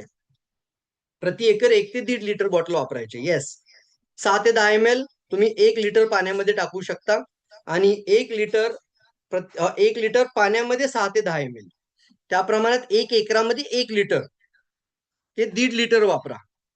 नेहमी लक्षात ठेवा, बायो तंत्रज्ञानाचे प्रोडक्ट सुरुवातीला जादा वापरले तरी चालतात, नंतर त्याचा प्रमाण कमी केला तरी चालतो. किती समजलंय? येस, आयुर्वेदमध्ये आपण म्हणतो ना ज्ञानोडर्मा सुरुवातीला जास्त खा, स्पिरुलिना जास्त खा, मुरंजी जास्त खा, नंतर तुम्हाला चांगली सिस्टम बनली की तुम्ही कमी जरी देत राहिला तरी त्याचा फायदा तुम्हाला मिळतच राहील. समजले सर? अंडरस्टँडिंग लेवल सांगा लवकर. Yes yes, connect.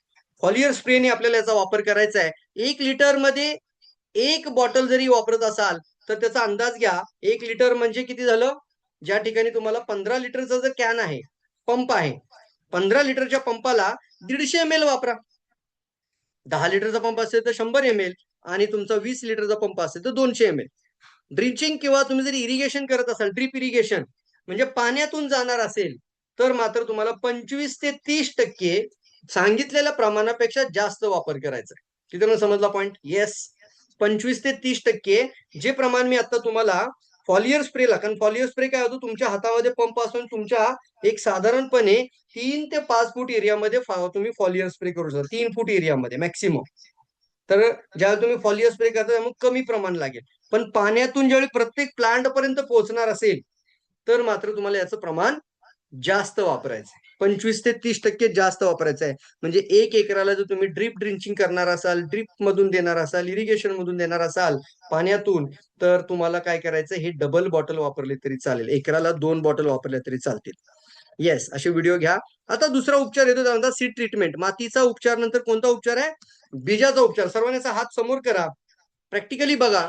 किती म्हणजे बघा, शेतकरी बांधव आहेत की असंच बीज आणतात आणि असंच ते मातीमध्ये टाकतात. हो का नाही? त्याचं उत्तर द्या बरं, ऍग्री लिहा किंवा येस लिहा. किती फार्मर असे आहेत, दुकानातून बीज आणायचं आणि ते बीज डायरेक्टली मातीमध्ये टाकायचं. म्हणताय तुम्ही? हा, त्याच्याबरोबर खत पण पेरायचं साहेब. हो, खत पण आम्ही पेरतो त्याच्याबरोबर.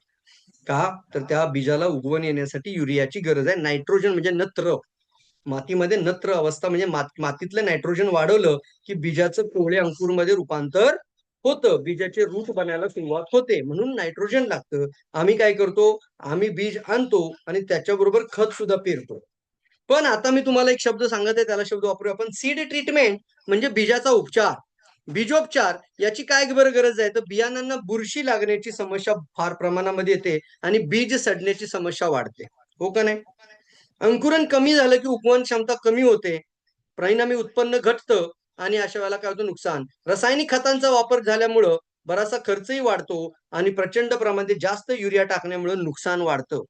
ज्या बीजाला तुमच्या प्लांटला 2 ग्रॅम फक्त युरिया हवा होता आणि त्या ठिकाणी 4 ग्रॅम युरिया गेला, काय होईल सांगा बरं? सर, त्या ठिकाणी बीज जळतं, बीज सडू शकतं. येस, कोवळे अंकुर मरू शकतात. कनेक्ट होता माझ्या बोलण्याशी. म्हणून रसायनांमध्ये जादा प्रमाण झालं तर मोठं नुकसान सोसावं लागत आहे शेतकरी लोकांना. पण त्या ठिकाणी 100 बॅक्टेरिया जास्त प्लांट पर्यंत गेले तर 100चे 1000 होतील, काही प्रॉब्लेम नाही सर. 100चे 200 बॅक्टेरिया होतील, नो प्रॉब्लेम. काय होतात ते? जिवंत रूपामध्ये असल्यामुळं जेव्हा जेव्हा प्लांटला आवश्यकता आहे तेव्हा तेव्हा हे प्लांटला पुरवण्याचं काम करतात. वावल्या, जबरदस्त पॉइंटल्या. त्यामुळे याचं नुकसान होत नाही. जेवढी आता गरज आहे तेवढं प्लांट खेचून घेतं आणि नंतर मात्र काय होतं, तेवढंच तुम्हाला ते बॅक्टेरिया पुरवतो आणि बॅक्टेरिया जिवंत रूपामध्ये राहिल्यामुळं जेव्हा जेव्हा लागणार तेव्हा तेव्हा तो प्रोव्हाइड करणार. शिवाय तो बॅक्टेरिया आहे, तो शेतकऱ्यांचा मित्र आहे. तो मातीतून पण नायट्रोजन काढून प्लांटच्या मुळाशी आणून देणार. वाव, जबरदस्त पॉइंट आहे मित्रांनो. समजून घ्या. ज्यावेळी मी सांगतो ना तुम्हाला एखादा पॉइंट पॉवरफुल आहे, त्या पॉइंटला खूप चांगल्या पद्धतीने शेतकरी मित्रांपर्यंत पोहोचवा की तुमच्या मातीसाठी सीड ऍक्टिव्हेटर. मग नेमकं काय करायचं आहे? तर नायट्रोजन किंवा युरिया हा सर्वात महत्वाचा घटक आहे. यासाठी आपली महत्वाची भूमिका येते. एका बॅक्टेरियाचं नाव तुमच्या पुढे येत आहे. त्या बॅक्टेरियाचं नाव आहे रायझोबियम. रायझोबियम बॅक्टेरिया नायट्रोजनचं स्थिरीकरण म्हणजे फिक्सेशन करतो. हे सर्व प्रकारच्या बीजांना आवश्यक आहे. हे बीजाला कोटिंग बनतो आणि नायट्रोजन जर तुमचं बीजांच्या कोटिंगसाठी उपयोगी झालं तर ते तुमच्या नत्र अवस्था वाढल्यामुळं त्या ठिकाणी त्या बीजाचं रूपांतर कोवळे अंकुर होण्यासाठी, बीज तयार होण्यासाठी, बीज फलित होण्यासाठी सर्वात महत्वाचा घटक नायट्रोजन. आणि यासाठी आज आपले शेतकरी बांधव युरिया प्रचंड प्रमाणामध्ये टाकत आहेत. त्याचं सबस्टिट्यूट आहे रायझोबियम. रायझोबियम बॅक्टेरिया किती आहे? तर डीएक्सएनच्या बॉटलमध्ये 83% प्रमाण वापरले, हे सर्वात जास्त आहे. वाव, सर्वात जास्त देणारं FCOच्या नॉर्म्स प्रमाणे 1:10⁹ CFU ml प्रति ml, म्हणजे 100 कोटी बॅक्टेरिया प्रति ml. 100 कोटी एका ml मध्ये, होय. आणि ज्यावेळी हे बॅक्टेरिया मातीमध्ये पोहोचतात, बीजापर्यंत पोहोचतात, त्यावेळेला ते त्याची संख्या देखील वाढवतात आणि याचा फायदा तुम्हाला कायमस्वरूपी मिळतो, चांगला मिळतो. समजलंय? बीजाला कोटिंग कसं करायचं मग? सर 1 किलो बीजासाठी तुम्हाला 15 ते 20 ml रायझोबियम घ्यायचं आहे, म्हणजे ॲग्रो 83. 15 ते 20 ml 1 किलो बीजासाठी. कसं लावायचंय? राखेसोबत. राख, थोडंसं 5 किलो बीज, 1 किलो बीज, 15 ते 20 ml रायझोबियम, हे काय करायचंय? मिक्स चांगलं करायचं आहे. तर तुमच्या ज्या बीजाला कोटिंग दिसते आणि आपल्याला समजतं, अरे हा, ह्या बीजाला कोटिंग झाली, याला कोटिंग नाही झाली, तर तुम्ही काय करू शकता? त्याचा वापर चांगल्यापणे करता. हे सर्व प्रकारच्या पिकांसाठी आहे. ऊसाची शेती असेल किंवा आपली चावल म्हणजे काय म्हणतो आपण, भाताची शेती असेल, तर भाताची जी छोटी छोटी रोपं असतात किंवा ऊसाचे जे छोट्या छोट्या कांड्या असतात, त्या तुम्हाला काय करायचे? 5 लिटर बकेटमध्ये 50 ml रायझोबियम टाका. 50 ml. 5 लिटर बकेटला, 1 लिटरला 15 ml, 10 ते 15 ml, म्हणजे 5 लिटरला 50 ml रायझोबियम टाका आणि ते बकेटमध्ये, एका मोठ्या बकेटमध्ये मिक्स करा. आता ते कोवळे अंकुर किंवा जे रोपं आहेत छोटी छोटी, ती बुडवा त्याच्यामध्ये आणि ती रोपं मातीमध्ये लावा. समजलंय का? ऊसाचं सुद्धा अशा पद्धतीचे ट्रे असतील तर ट्रे बुडवा आणि ते तुम्ही मातीमध्ये पेरा. त्याच्यामुळे त्या बीजांना पुन्हा कोटिंग होतं. अशा प्रकारे सर्व प्रकारच्या बीजांना आपण चांगलं कोटिंग करू शकतो. याला म्हणूनच म्हणतात बीजोपचार. मला सांगा, आपण आईच्या पोटामध्ये असतो, त्यावेळेला मातेच्या पोटामध्ये गर्भ आहे, किती बरं काळजी घेतली जाते? कारण ती गरज आहे. त्यावेळेला अन्न किती खाते, जेवण किती घेतलं जातं, दूध पिते का, पालेभाज्या खाते का, फळं खाते का, ती महिला, याची फार काळजी घेतली जाते. Yes or no? ती माता, त्यावेळेला तिची सासूबाई पण तिची काळजी घेते. सासूबाई म्हणते, बाई गं, जेवलीस का? अरे तू सफरचंद पण खा. एक काम कर, मी तुपातलं तुला बनवून देते. हा का नाही? बरोबर आहे का? ड्रायफ्रूट आणून देते, कारण माझं एक नातू मला जन्माला येणार आहे. असंच आपण शेतकरी बांधवांनो, जर आपण त्या मूळ गोष्टीवरती काम केलं, बीजाचा उपचार, तर होणारं उत्पन्न चांगलं. फाउंडेशन याला म्हटलं जातं. पाया जर मजबूत भक्कम असेल, तर कितीही चांगलं पीकचं उत्पन्न निर्माण करू शकतं. म्हणजेच काय, पाया जर कमजोर झाला ना फ्रेंड्स, तर ऑटोमॅटिकली तुमचं पीक सुद्धा कमजोर पडू शकतं.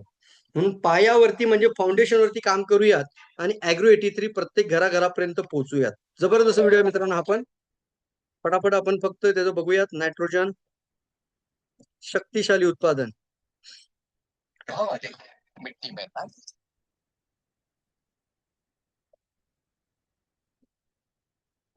खूप छान छान व्हिडिओ आहेत कंपनीचे, ज्याला ब्रँडिंग चांगलं करूयात आपण. अतिशय चांगल्या पद्धतीने समाजापर्यंत आपण हे पोहोचूयात. चला, तिसरी जी महत्वाची अवस्था आहे, जर्मिनेशन, म्हणजे अंकुर अवस्था. याला काय म्हणतो आपण? अंकुरण. मराठीमध्ये उगवण, उपज. म्हणजे काय? कोवळे अंकुर ज्यावेळी येत असतात, त्याला अंकुर अवस्था. आणि यासाठी महत्वाचा घटक आहे तुमचं मूळ आहे. त्या रूट साठी गरज आहे मित्रांनो. अंकुरण किंवा उगवण वाढवण्यासाठी बायो ऑर्गॅनिक काय महत्वाची भूमिका होतं? मऊ आणि भुसभुशीत माती असेल तर कोवळे अंकुर बाहेर येतात. ओलावा टिकवून ठेवला असेल तर बियाला सुकायला वेळ भेटत नाही. बीज जर सुकलं नाही तर तुम्हाला उत्पन्न चांगलं मिळतं, म्हणजे बियाचं रूपांतर अंकुरमध्ये होतं. रासायनिक खतांमुळे उष्णता वाढते आणि प्रचंड प्रमाणात कोवळे अंकुर जळण्याचा धोका निर्माण होतो. मित्र जीवाणूंची वाढ होते, मातीला अनुकूल वातावरण निर्माण करतात. कमजोर मुळं राहिली तर कमजोर पीक बनतं. कमजोर पीक असेल तर पीक पडतं. छोटासा पाऊस आला, छोटासा वारा आला, वादळ आलं, तुफान आलं, की त्या वादळामध्ये, वाऱ्यामध्ये ते पीक पडून जातं. की तुम्हाला समजतंय? यासाठी आपल्याला करावं लागेल काय काम? Root booster. आता आपण बीजावरती उपचार केला, पहिला मातीवरती उपचार, नंतर बीजावरती उपचार, आता रूट बुस्टर. लवकर लिहा, रूट बुस्टर. मुळे, चांगली सदृढ मुळे बनवण्यासाठी डिएक्सन घेऊन आली रूट बुस्टर, म्हणजे ॲग्रोव्हॅम. ॲग्रोव्हॅम म्हणजे मुळांची शक्ती वाढवणारं, पोषण करणारं एक महत्वाचं खत. आपण काय करत होतो आतापर्यंतचे फार्मर? आपण वापर केला DAP. म्हणजे कोणता घटक येतो? फॉस्फरस. DAP, diammonium phosphate. तो फॉस्फरस जो आहे, तो केमिकल फॉर्म मधला जो फॉस्फरस आहे, तो जर तुम्ही प्लांटला देताय, तो सुरुवातीला फायदा होतो, परंतु तो मात्र त्या ठिकाणी फॉस्फरस म्हणजे DAP तुम्ही जेवढं टाकता ते सगळं प्लांट घेऊ शकत नाही. निर्जीव आणि निष्क्रिय रूपामध्ये मातीला खराब करत राहतो, ते पॉइझन बनत राहतं. आणि मग ह्याच फॉस्फरसला सबस्टिट्यूट कोणती गोष्ट आहे तर त्याचं नाव आहे, दुसरं एक बॅक्टेरिया तुमच्या समोर घेऊन येते, त्याचं नाव आहे मायकोरायझा. सगळ्यांनी लिहून घ्या. आपला जो मायक्रोरायझा तो व्हस्क्युलर आणि अबॅस्क्युलर मायक्रोरायझा हा बायोतंत्रज्ञान, भारतीय शासन आणि बायोतंत्रज्ञान विकसित करून हा जो बॅक्टेरिया आहे याला मायक्रोरायझा म्हणतात. मायक्रोरायझा हा काय करतो, हा सहज पद्धतीनं मातीतलं देखील फॉस्फरस काढून घेतो आणि स्वतः देखील फॉस्फरस प्लांटच्या मुळापर्यंत पोहोचवतो. फंटास्टिक यार. यामुळे काय होतं तर कोळी ज्या फांद्या ज्याला काय म्हणतात फॉस्फरसमुळे पेशींचं विभाजन होतं. पेशींचं विभाजन म्हणजे पांढरी मुळं फुटतात, म्हणून याला रूट बुस्टर नाव आहे. बघा किती छान फोटो आहे. रूट बुस्टर माझ्या हातामध्ये कळत आहे बघा, फोटोमध्ये पण बघा आणि इथं पण पहा.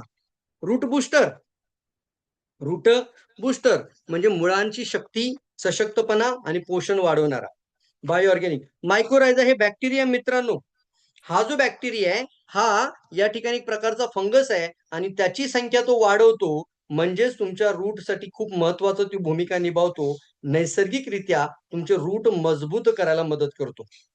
क्या बात आहे. बघा इथं तुम्हाला दिसतंय, रूट जर कमजोर असेल तर छोटेसे मुळं असतील तर तुमचं पीक पण कमजोर पडेल.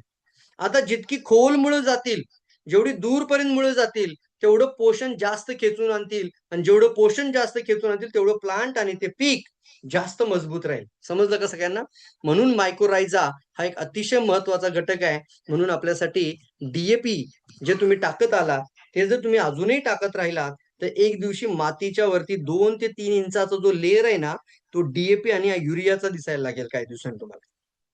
ओ माय गॉड, किती वेळा समजतंय. झालेलं आहे मित्र, तीच कडक आहे माती, त्यामुळे तो कठीणपणा दिसतोय, पांढऱ्या रंगाचा दिसतोय तो. इथं आपण आपला एक शेतकऱ्यांचा मित्र घेऊन जाऊयात, त्याचं नाव आहे मायकोरायझा रूट बुस्टर. कसा वापर करायचा आहे? 1 एकर क्षेत्रामध्ये 100 ते 200 ग्राम, 1 ते 2 बॅग वापरा 1 एकरामध्ये. 100 ते 200 ग्राम. इथं दिसते तुम्हाला.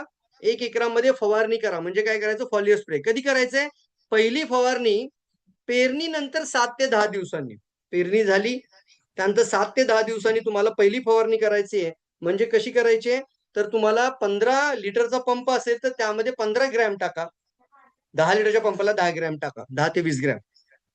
समजले का? येस.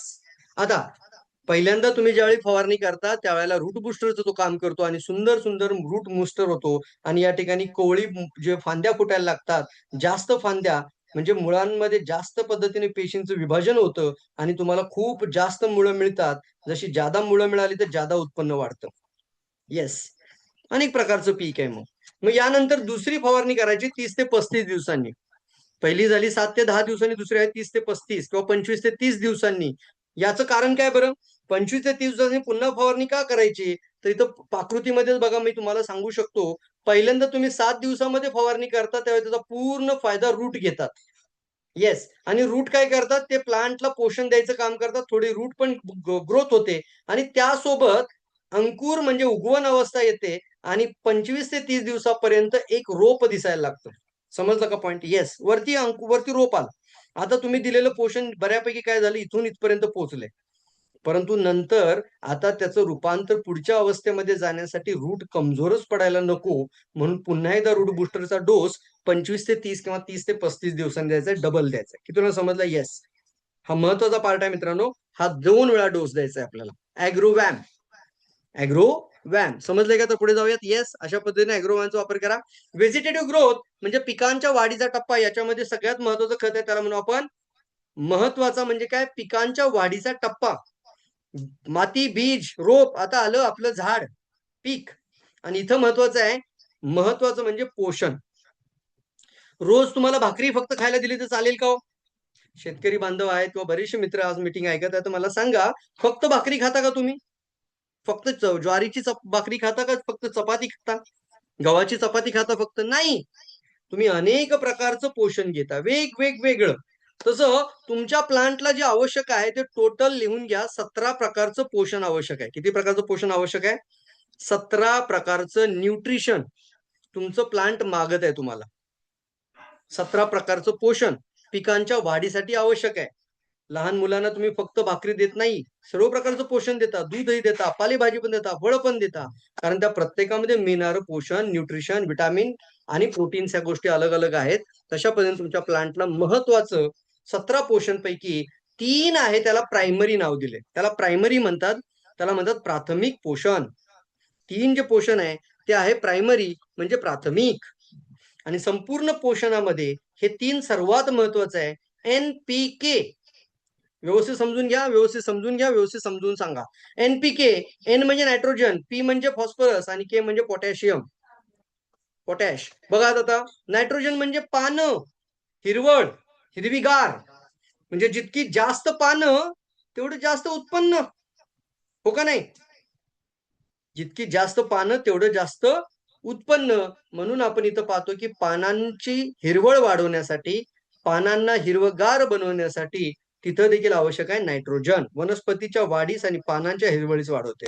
मग फॉस्फरस, फॉस्फरस पुन्हा एकदा रूट बुस्टर म्हणून रूट साठी काम करेल, जे की एनपीके मध्ये फॉस्फरस आहे, जे तुमच्या रूट साठी पुन्हा कम कम मजबूत करायला मदत करतो. आणि तिसरी गोष्ट म्हणजे पोटॅश, पोटॅशियम हे आपल्यासाठी महत्वाचं आहे. के का म्हणतात तर तो केडीएम नावापासून आलाय. येस, एक लॅटिन अमेरिकन वर्ड आहे केडीएम, तिथून केडीएम म्हणजे पोटॅश होतो आणि त्याचा के शब्द वापरला संज्ञामध्ये, एन पी आणि के म्हणून पोटॅश. हे जे वनस्पतीला पोटॅश आहे ते मातीमधून ते पोटॅश काय करतात, आपल्या मेन प्लांट पर्यंत आणि प्लांट पासून पूर्णपणे रूट पर्यंत ते पोहोचवण्याचं काम करतात. येस, याच्यासाठी आपण काय म्हणतो, याला एनपीके हे प्रायमरी पोषण आहे मित्रांनो. प्रायमरी पोषण म्हणजे सर्वात महत्वाचं पोषण. म्हणजे काय हो, तुमचं पीक जर मजबूत पाहिजे असेल तर पानं भरपूर आली पाहिजेत, फांद्या जास्त चांगल्या आल्या पाहिजेत, रूट चांगले झाले पाहिजेत, म्हणजे पीक इतर शेतकऱ्यांच्या शेतापेक्षा तुमच्या शेतामध्ये जास्त चांगलं दिसेल. म्हणून आपण जास्त प्रमाणामध्ये हे व्हेजिटेटिव्ह ग्रोथला वापरतो. म्हणजे पेरणीनंतर 40 ते 45 दिवसांनी येणार आहे ही गोष्ट, समजून घ्या. म्हणजे जसं step by step. Yes, NPK 1 लिटरची बॉटल आहे, 1 लिटर ते 1 एकरामध्ये वापरा. NPK 1 acre 1 litre bottle. पंपनी फवारणी करत असाल तर तुम्हाला काय करायचंय, 15 लिटरच्या पंपामध्ये 150 ml टाका. येस, आणि जर छोटा पंप असेल तर 100 ml, 20 लिटरचा पंप असेल तर 200 ml अशा पद्धतीची फवारणी करा.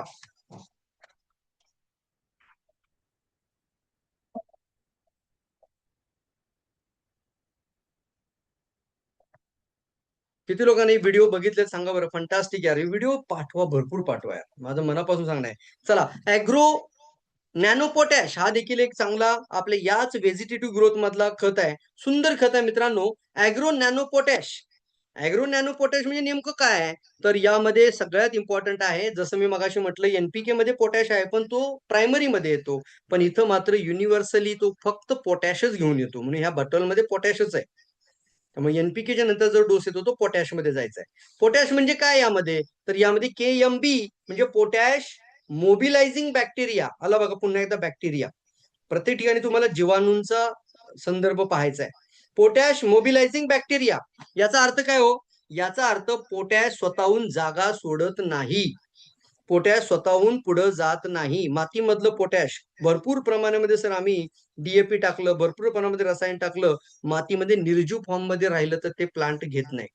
ते काय जागा सोडणार आहे का, नाही. मग याच्यासाठी एका ड्रायव्हरची गरज आहे. लिहा सगळ्यांनी, ड्रायव्हर ड्रायव्हर ड्रायव्हर, वाहक वाहक, मराठीत वाहक म्हणूया आपण. येस, वाहक. हा वाहक आहे.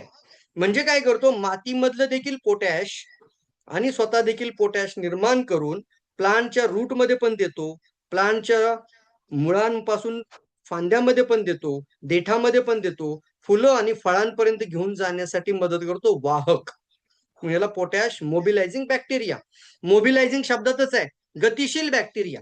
कोणता बॅक्टेरिया, गतिशील. या डायग्राम मध्ये जर व्यवस्थित पहा तुम्हाला गतिशील दिसेल बघा, अगदी मातीपासून ते फुलापर्यंत घेऊन जाण्याचं काम म्हणजे वाहक. म्हणून हा potash mobilising bacteria nano potash. Nano शब्द काय आहे, नॅनो म्हणजे नॅनो मॉलिक्यूल.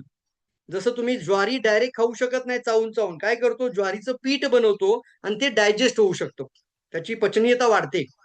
तसं तुम्हाला बऱ्याच गोष्टी असतात ज्या तुम्हाला नॅनो टेक्नॉलॉजीच्या साहाय्याने देतात, मिराकल होतो मित्रांनो. त्या वनस्पतीला नॅनो फॉर्म म्हणजे काय झालं, अतिशय नॅनो पार्टिकल येतात, ते प्लांट जादा प्रमाणात ऍब्झॉर्ब करतं आणि त्याचा वापर चांगला होतो. म्हणून हे वहन चांगलं होतं, अवशोषण चांगलं होतं. जमिनीपासून संपूर्ण पोषक द्रव्यांची साठवण वनस्पतीपर्यंत वहन करून फुले आणि फळांच्या विकासाला मदत करते. फंटास्टिक यार, क्लाप करूयात. जबरदस्त जबरदस्त. अॅग्रो नॅनो पोटॅशो तुम्हाला 1 लिटर एका एकराला वापरायचं आहे. ड्रीप इरिगेशन करत असाल, ड्रीप मेथडने वापरत असाल, तर मात्र तुम्हाला 25 ते 30% जादा वापरायचा आहे. यानंतर एक अतिशय चांगला मिराकल प्रोडक्ट आहे डीएक्सनचा, युनिक आहे, अॅग्रो अल्गी. अॅग्रो अल्गीला नाव दिले टोमॅटो ऍक्टिव्हेटर. बरीच लोक म्हणतात सर टोमॅटा नाही, टोमॅटा म्हणतोय, टोमॅटो नव्हे. शब्द पहा आणि स्पेलिंग पण पहा, टोमॅटो नव्हे, टोमॅटा ऍक्टिव्हेटर. सर टोमॅटो ऍक्टिव्हेटर म्हणजे काय हो? मी तुम्हाला एक प्रश्न देतो, पटकन मला उत्तर द्या.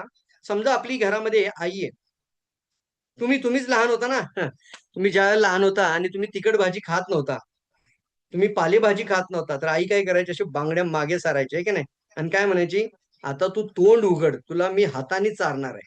ते मला समजते, बरोबर आहे. आठवला का तो दिवस? काय केलं, पहिलं तू तोंड उघड, तुला मी आज खाऊ घालणार.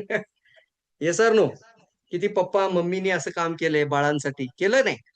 आणि जबरदस्तीने आपण तोंड उघडून ते अन्न पोचवलं कुंडामध्ये, याला म्हणतात तोंड उघड. म्हणजे तुमच्या पानांचं देखील एक तोंड आहे. पानावरती जे रेषा रेषा असतात ना, तिथे असतात पर्णरंध्र. बघा डायग्राम पहा, डायग्राम पहा. त्याला म्हणतात स्टोमॅटा. तो काय आहे, स्टोमॅटा. फॉर एक्झाम्पल अजून एक आहे, तुमच्या हातावरती रंध्र आहेत, त्वचेला रंध्र आहेत. त्वचेवरती पाणी पडलं तर ते पाणी सुद्धा आता ऍब्झॉर्ब होतं. हवा सुद्धा, ऑक्सिजन आपण त्वचेतून घेतो. याला तेलाने मसाज केलं तर तेल सुद्धा तुमच्या त्वचेतून आत खेचून घेतलं जातं. या प्रत्येक त्वचेला जशी रंध्र आहेत, तसं तुमच्या पानांना देखील त्या रेषांच्या बाजूनी तिथं रंध्र आहेत. प्रत्येक रेषेवरती रंध्र आहेत. तुमचं सूर्यप्रकाशामध्ये तुमची पानं काय करतात, हिरवी पानं कार्बन डायऑक्साईड खेचून घेतात आणि ऑक्सिजन प्रोव्हाइड करतात दिवसाचा. रात्र झाली की काय होतो, रात्र झाली की हीच पानं आपलं काय करतात, कार्बन डायऑक्साईड बाहेर फेकतात. कारण प्रकाश संश्लेषण प्रक्रिया, आणि प्रकाश संश्लेषण चांगलं होण्यासाठी लागतो स्टोमॅटा, याने तोंड उघडण्याची प्रोसेस. आणि ह्या स्टोमॅटा म्हणजे तोंड उघडण्यासाठी डीएक्सएन घेऊन आला आहे अॅग्रो अल्गी. वावल्या, जबरदस्त पॉईंट, महत्वाचा पॉईंट आहे मित्रांनो. युएसपी तुम्हाला मी शिकवतोय आज. त्यामुळे तुम्ही त्या वनस्पती श्वास घेतात, त्या वनस्पती पाणी, पाऊस आला की त्यातलं पाण्यातून हायड्रोजन घेतात, पावसाच्या पाण्यातून सुद्धा. पण तोंड उघडणार कोणीतरी पाहिजे. तू तोंड उघड म्हणजे असा हात करायचा, बांगड्या मागे सारते ना मम्मी की, हे सर नो, हात मागे सारून असा हात करून पप्पा काय करतो, तू आता खाच. समजले का? येस लिया, येस येस येस. स्टोमॅटो ऍक्टिव्हेटर. अजून एक महत्वाचा पॉईंट येतो यामध्ये, की तुमच्या प्रकृतीमध्ये 17 प्रकारचं पोषण आहे, परंतु फायदा काय, त्यापैकी 3 प्रकारचं पोषण कोणत्याच खतामध्ये नाहीये. कोणती नावं आहेत सांगतो, ऑक्सिजन, हायड्रोजन आणि कार्बन. हे ऑलरेडी प्रकृतीकडे येतं, परंतु प्रकृतीमधलं प्रतितत्व तुमच्या पानामधून आतमध्ये जाण्यासाठी तिथं ऍक्टिव्हेटरची गरज आहे. स्टोमॅटा ऍक्टिव्हेटर म्हणजे बायो प्रोडक्ट आहे, अॅग्रो अल्गी. Agro algae. मग अल्गी म्हटलं की काय झालं, क्लोरोफिल आलं याच्यामध्ये. क्लोरोफिल मुळे काय होतं, क्लोरोफिल मुळे ऑटोमॅटिकली पानांची हिरवळ वाढते, हिरवेगार पाने येतात. जितकी जास्त पानं तेवढी जास्त उत्पन्न. तुम्ही फार्मरला विचाराल, सर पानं जास्त असायला पाहिजे कमी असायला पाहिजे, तो पटकन बोलत होतो पानं जास्त असायला पाहिजेत. म्हणजे जितकी हिरवीगार पानं दिसतात आणि पिवळी पिवळी पानं दिसतात. किती लोकांना समजलाय पॉईंट, लवकर सांगा. Very good. Yes yes yes. किती लोकांना आज लर्निंग होतीये, लर्निंग लर्निंग. लवकर लिहा, लवकर लिहा, फास्ट लिहा. यल लिहिला तरी चालेल, यल लिहिला तरी चालेल. येस. अल्गी ऑलरेडी आपण स्पिरुनाच्या माध्यमातून बरेचसे डीएक्सएन, सगळे डिस्ट्रीब्युटर, बरेचसे काय, सगळे डिस्ट्रीब्युटर आपल्या लहान बाळापासून, प्रेग्नेंट महिलांपासून अल्गी म्हणजे स्पिरुलिना अल्गी आपण खात आहोत. आपल्या बॉडीची इम्युनिटी वाढते, आपली प्रतिकारशक्ती वाढते, आपल्या शरीरात चांगलं रक्त वाढतं, क्लोरोफिल वाढतं, आपलं हिमोग्लोबिन वाढतं. तसं पानांचं देखील क्लोरोफिल वाढवते अल्गी. त्यामुळे पानं हिरवीगार होतात. टोमॅटा ऍक्टिव्हेटर असल्यामुळे पानांची जी रंध्र आहेत, पर्णरंध्र, ही श्वास घेतात म्हणजे ऑक्सिजन खेचून घेतात. पाणी जे दिलं होतं तुम्ही, पाण्यातून हायड्रोजन घेतात, मातीमधून कार्बन काढून घेतात. म्हणजे हे सगळे घटक ऑलरेडी तुमच्या पानामध्ये पोहोचतात. एवढंच नाही, तुम्ही जे एखादं बायो फर्टिलायझर यूज केलं, जैविक खत, त्यातलं देखील पोषण तुमची पानं चांगल्या पद्धतीने अवशोषित करून घेतात. जितकी मजबूत सदृढ पानं, तेवढी मजबूत फुलं येणार. किती समजलाय पॉइंट? येस, क्या बात आहे, लवकर, व्हेरी गुड. हा आहे व्हेजिटेटिव्ह ग्रोथचा पार्ट. याला देखील तुम्ही कसं वापरायचं आहे? 500 ml आहे, 1 लिटर, 1 एकर मध्ये 1 बॉटल. 1 एकर मध्ये जर 20 एकर क्षेत्र असेल तर 20 बॉटल. समजलंय का? येस. फुलं येण्याच्या आधी 20 दिवस अगोदर, याचा कालावधी आहे फुलं येण्याच्या आधी 15 ते 20 दिवस, 20 ते 25 दिवस अगोदर टोमॅटो द्यायचा आहे. चयापचय वाढवतो, वनस्पतीचं प्रकाश संश्लेषण वाढवतो आणि अनेक फायदे निर्माण करून देतो टोमॅटो ऍक्टिव्हेटर.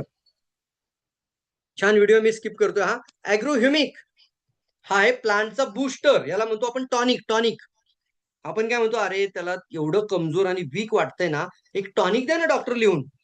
कधी कधी डॉक्टर म्हणतात काल जेवण नाही झालं, नाही सर भूकच लागत नाहीये, सर उलटी पण झाली, एक काम करतो मी तुम्हाला टॉनिक लिहून देतो. टॉनिक दिलं की बरं वाटतं. आणि बऱ्याचशा जुन्या लोकांवर माहिती आहे, हा टॉनिक दिले डॉक्टरांनी. मग तुमच्या प्लांटला देखील एक टॉनिकची गरज आहे, आणि ते देखील टॉनिक आहे, ते म्हणजे ह्युमिक ऍसिड. हे डायरेक्ट ह्युमिक ऍसिड आपल्याला या बॉटलमध्ये आहे, त्याला म्हणतात ऍग्रोह्युमिक. अच्छा, ह्युमिक शब्द कुठून आला? तर ह्युमिकला ह्युमिंग शब्दापासून घेतलं. ह्युमिंग लिहून घ्या. ह्युमिंग म्हणजे काय करतात, तर तुमचं सडलेला, कुजलेला, वाळलेला पाला पाचोळा, कुजलेला कचरा किंवा प्राणी मात्र कुजल्यानंतर जे कचरा बनतो, त्यातून एक अर्क काढला जातो, आणि तो अर्क म्हणजे ह्युमिंग. अर्क काढण्याच्या प्रोसेसला म्हणतात ह्युमिंग. आणि हा अतिशय महत्वाचा घटक आहे, जो टॉनिक आणि बूस्टरचं काम करतो प्लांटसाठी. हे प्लांटसाठी खूप महत्वाचं बूस्टरचं काम करतो. म्हणून हे देखील व्हेजिटेटिव्ह ग्रोथ मधलं खत आहे. हे देखील बायो ऑर्गॅनिक मध्ये वनस्पतिक विकासामधलं खत आहे.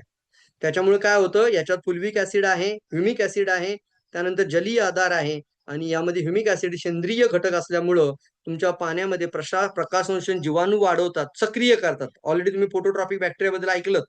रासायनिक ऊर्जेचं रूपांतर वनस्पतिक ऊर्जेमध्ये करतात, आणि ॲग्रोह्युमिक पोषक द्रव्ये शोषून घेण्यासाठी मदत करतात. फंटास्टिक आहे. याचं प्रमाण देखील 500 ml आहे. फार फार तर 1 एकरामध्ये 1 बॉटल वापरा. येस, 1 एकराला 1 बॉटल पुरेशी आहे. Very nice. बियाणे प्रक्रियेला देखील वापरता येतो ॲग्रोह्युमिक. बियाणे प्रक्रिया म्हणजे बीज उपचार. येस, हे देखील महत्वाचं आहे. यामध्ये देखील पानं हिरवीगार, हिरवळ वाढते. जितकी जास्त हिरवळ तेवढं जास्त उत्पन्न, आणि त्यातून मग चांगली फुलं, चांगली फळं येतात. आता महत्वाचा टप्पा येतो, तो म्हणजे शेवटचा, फ्लॉवरिंग आणि फ्रुटिंग. येस, फुलं आणि फळांची वाढ म्हणजे आपल्या उत्पन्नाचा महत्वाचा टप्पा. यामध्ये महत्वाचा घटक येतो, तो म्हणजे काय? देठ जर कमजोर असेल, देठ कमजोर असेल तर 60 ते 70% फुलगळ होते. समजलं का पॉइंट? महत्वाचं आहे ना. देठ कमजोर असतील तर 60 ते 70 फुलगळ. मी बऱ्याच फार्मरना विचारतो, सर फुल गळ व्हायला पाहिजे का फुल वाढ व्हायला पाहिजे? तर फुल वाढ व्हायला पाहिजे सर. फुलं जितकी जास्त तेवढं उत्पन्न जास्त, बंपर उत्पन्न. म्हणून फॉस्फरसच्या कमतरतेमुळे फुलांचे फळात रूपांतर होत नाही. फॉस्फरस चांगलं म्हणजे पोटॅश जर पानांपर्यंत चांगलं गेलं तर फळांचा आकार देखील वाढतो, आणि फळांची चव चांगली होते, चव वाढते. आंबट फळ असेल तर आंबटपणा वाढेल, गोड फळ असेल तर गोड देईल. येस, त्याला काय म्हणतो आपण? चव सुधारते. गोडवा असेल तर गोड फळं बनतील. याला काय म्हणतो आपण? पोटॅशियम. येस, कमजोर शाखा, कमजोर मुळं फळांचा आकार, गोडवा कमी करतो, उत्पन्न घालवतो. उत्पन्नाबरोबर मित्र जीवाणूंची वाढ शेतामध्ये होते. अधिक फुलं, दर्जेदार फळं, भरपूर उत्पन्न, बंपर उत्पन्न. म्हणून आलं ॲग्रो गोल्ड. फुलांची आणि फळांची वाढ करणारं ॲग्रो गोल्ड. गोल्ड शब्द बरोबर राहा. गोल्ड म्हणजे सोना. Yes, gold. मग ॲग्रो गोल्ड म्हणजे फुलांची आणि फळांची वाढ, म्हणजे आपण काय म्हणतो याला? आपण ॲग्रो गोल्ड. गोल्ड म्हणजे काय? तर यामध्ये पाहता तुम्ही, पहा, अमिनो ऍसिड्स, वनस्पतिक अर्क आहे, मायक्रोबियल कन्सोर्टिया, फॉस्फरस विरघळणारे जीवाणू म्हणजे पुन्हा इथं पीएसबी आहे. पीएसबी फॉस्फरस विरघळणारे जीवाणू म्हणजे बॅक्टेरिया, पीएसबी. पोटॅशियम विरघळणारे जीवाणू म्हणजे केएसबी. आणि ॲझॅक्टोबॅक्टर बॅक्टेरिया हा देखील याच्यामध्ये प्रति ml 1 करोड बॅक्टेरिया यामध्ये आहे. वाव, हा देखील एक बॅक्टेरिया आहे. आणि यामुळं फुलं येण्याच्या आधी 15 दिवस तुम्हाला पहिली फवारणी करायची आहे, आणि फुलं आल्यानंतरच्या 15 दिवसांनी दुसरी फवारणी करायची. समजलं का सगळ्यांना? येस. यामुळे काय होतं? परागीभवन प्रक्रियेमुळे वनस्पतीची, फुलांची आणि फळांची निर्मिती वाढते. किती महत्वाचा पॉइंट आहे माहितीये मित्रांनो? हे आपल्याला त्या त्या स्टेजेस मध्ये ते पोषण द्यायचं आहे. समजलं सर? व्यवस्थित. येस. मग आता बरेच वेळा प्रश्न येतो, सर 2 वेळा कशाबद्दल? तर पहिल्यांदा दिलं होतं पहिली फवारणी केली फुलं येण्यासाठी आणि दुसरी फवारणी केली फुलांचं रूपांतर फळात होण्यासाठी. क्या बात आहे, जबरदस्त यार, फंटास्टिक. लवकर लिहा, जबरदस्त आहे सर. एक सुद्धा आपल्याला 100 ग्रॅम आहे, छोटस आहे. तुम्हाला वापरायचंय 1 एकराला 100 ग्रॅम. बॅक्टेरियाज आहेत, त्यामुळे याची संख्या तुम्हाला दिसताना तुम्हाला कमी दिसेल, परिणामकारकता जास्त मिळेल. आणि सोपं आहे मित्रांनो, आपण आपल्या छोट्याशा बॅग मध्ये पण कॅरी करून एखाद्याला माहिती देऊन हे खत देऊन येऊ शकतो. फंटास्टिक. आणि याची कॉस्ट आहे ना सर 750च्या डिस्ट्रीब्युटर कॉस्टिंग मध्ये. म्हणजे कोणती बॉटल अशा हातामध्ये घ्या, डोळे झाकून सांगतो 750 रुपयाच्या दरम्यानच्या रेंजमध्ये. वावल्या, जबरदस्त लिहा. मी जेवढ्या लोकांशी बोललो सर, खूपच छान काम झाले. म्हणजे शेतकरी लोकांना आपण 7,000 रुपयाची ट्रॉली एक कमी करून अख्खा पॅकेज देऊ शकतो. हे ॲग्रो गोल्ड आहे. फुलांचं रूपांतर फुलांची संख्या वाढवण्यासाठी आणि फुलांचं रूपांतर पुन्हा चांगल्या फळामध्ये घेऊन जाण्यासाठी हे मदत करेल. यानंतर येतं DXNचं 10वं खत, ते म्हणजे ॲग्रो केअर. हे शेवटचं खत आहे ॲग्रो केअर. नावाप्रमाणे केअर आहे. म्हणजे कधी येणार, ज्यावेळी पिकांना कीड लागते, मुळांवरती कीड लागते, पानांवरती कीड लागते, त्यावेळेला आपल्याला वापरायचं ॲग्रो केअर. हे देखील काय आहे, पोटॅश डिराइव्ड फ्रॉम रायडोफायटास. यामध्ये पण पोटॅश आहे. म्हणजे हे पण पानांसाठी, फुलांसाठी आणि फळांसाठी आवश्यक आहे. हा पोटॅश देखील महत्वाचा आहे. जेव्हा फॉलियर स्प्रे करता त्यावेळी तुमच्या पानांना, फुलांना, फळांना विकसित करण्यासाठी मदत करेल. ही सुद्धा एक प्रकारची अलगी आहे. कोणती? रायडोफायटास म्हणजे लाल रंगाचं शेवाळ. रेड अलगी. यामध्ये ऑलरेडी बॅक्टेरियाला संपवण्याची ताकद आहे, रेड अलगी. म्हणून हे बॅक्टेरिया, कीड, मुळांपासून जी काय त्याच्यावरती काय म्हणू आपण, जो हल्ला झालेला आहे, रोग झालेला आहे, तो पानांवरती आलेल्या रोगाला आपण म्हणतो स्टीम रॉट, आणि मुळांवरती आलेल्या रोगाला म्हणतो आपण रूट रॉट, किंवा भरपूर प्रमाणामध्ये फंगस, बुरशी अशा पद्धतीची कीड ज्यावेळी लागते त्यावेळेला हा रायडोफायटास म्हणजे ॲग्रो केअरचा वापर आपल्याला करायचा आहे. दोन्ही फायदे देतो. हे क्लोरोफिल भरपूर देऊन पानं हिरवीगार बनवायला मदत करतो. हा पोटॅश देऊन फळांची गुणवत्ता वाढवायला देखील मदत करतो. पण त्यासोबतच कीड नाहीशी करण्यासाठी वापर करायचा जास्त करून. म्हणून याचा वापरही करायचा आहे. ज्या वेळेला तुम्हाला कुठं जरी पानं कुजलेली, किडलेली दिसायला लागली की लगेच तुम्हाला हा डोस घ्यायचा आहे ॲग्रो केअरचा. येस. आणि आतापर्यंत जेवढी आपण खतं पाहिली, ती सर्व प्रकारची खतं जर आपण व्यवस्थित वापरली असतील तर आपल्या पिकांना म्हणजे रोग येण्याची क्षमता कमी होते, संभावना कमी होते. मी नाही म्हणत, पण संभावना कमी होते. समजलं का सर? कारण जितकं पीक मजबूत तेवढं ते रोगाशी लढण्याची क्षमता देखील वाढवतं आणि तुमचं उत्पन्न देखील बायो ऑर्गॅनिक असल्यामुळं याची गुणवत्ता सुधारते आणि याच्या मागणीला जागतिक बाजारपेठ उपलब्ध आहे. त्यामुळे तुम्ही ज्यावेळी अशा पद्धतीची शेती कराल, लवकरात लवकर तुम्ही ऑर्गॅनिक शब्दाला जोडायला सुरू करा. आणि ज्यावेळी हे विक्रीमध्ये घेऊन जाल त्यावेळी ऑर्गॅनिक टोमॅटो आहे, ऑर्गॅनिक ढब्बू मिरची आहे, ऑर्गॅनिक तुमचं डाळिंब आहे, ऑर्गॅनिक पेरू आहे. या गोष्टीला येणाऱ्या काळामध्ये कोट्यावधीची मागणी आहे. हे तुला समजलंय? इव्हन आंतरराष्ट्रीय बाजारपेठ आहे. ही आंतरराष्ट्रीय बाजारपेठ देखील एक छोटासा व्हिडिओ बघूयात. बघा काय म्हणतायत. आवाज येणार नाही, लगेच करूयात आपण शेअर. वाव, जबरदस्त, फंटास्टिक. ऐका. एक ऐसा हमारा परंपरागत प्रयोग है जिसको हम भूल गए। खाद के और पेस्टिसाइड्स के उपयोग के बगैर प्राकृतिक खेती होती है। किसान को जगत का ताज कहते हैं, क्योंकि किसान की मेहनत से जो अनाज उत्पन्न होता है वो पूरी दुनिया का, देश का पेट भरने का काम करता है। प्राकृतिक खेती एक ऐसा प्रयोग है जो गौ माता के गोबर और मूत्र के उपयोग से, छोटी छोटी प्राकृतिक चीजों की मिलावट से एक ऐसी व्यवस्था बनती है जो किसान की आय को भी कम नहीं करने देती और उनकी उपज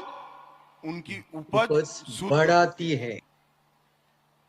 किसान की आय बढ़ेगी, पानी का बचाव होगा और कई प्रकार के रोगों से अनाज खाने वाले लोगों की मुक्ति होगी। मैंने मेरे खुद के खेत में इसका एक्सपेरिमेंट किया है।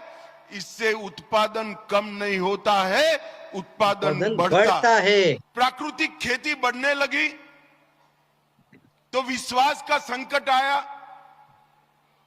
कि प्राकृतिक खेती का सर्टिफिकेशन कौन सा, ये प्राकृतिक अनाज, ऑर्गेनिक अनाज, इसका सर्टिफिकेशन कौन करेगा?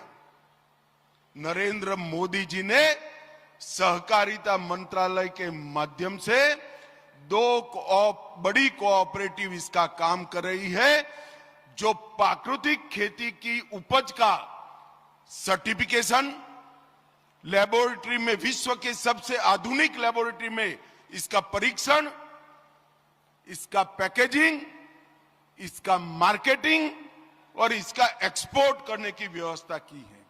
और आने वाले दिनों में देश भर में 400 से ज्यादा प्रयोगशालाएं किसान को सर्टिफिकेट देगी कि इसका खेत भी प्राकृतिक है और इसकी उपज भी प्राकृतिक है, जो किसान की आय को लगभग 1.5 गुना बढ़ा देती है। हम जिस धरती को अपनी मां कहते हैं, इसको सीमेंट कंक्रीट जैसा बना देना कोई बेटे बेटी को शोभा नहीं देता। इसके प्राकृतिक तत्व को, इसके प्राकृतिक गुण को हमें संभाल कर रखना चाहिए।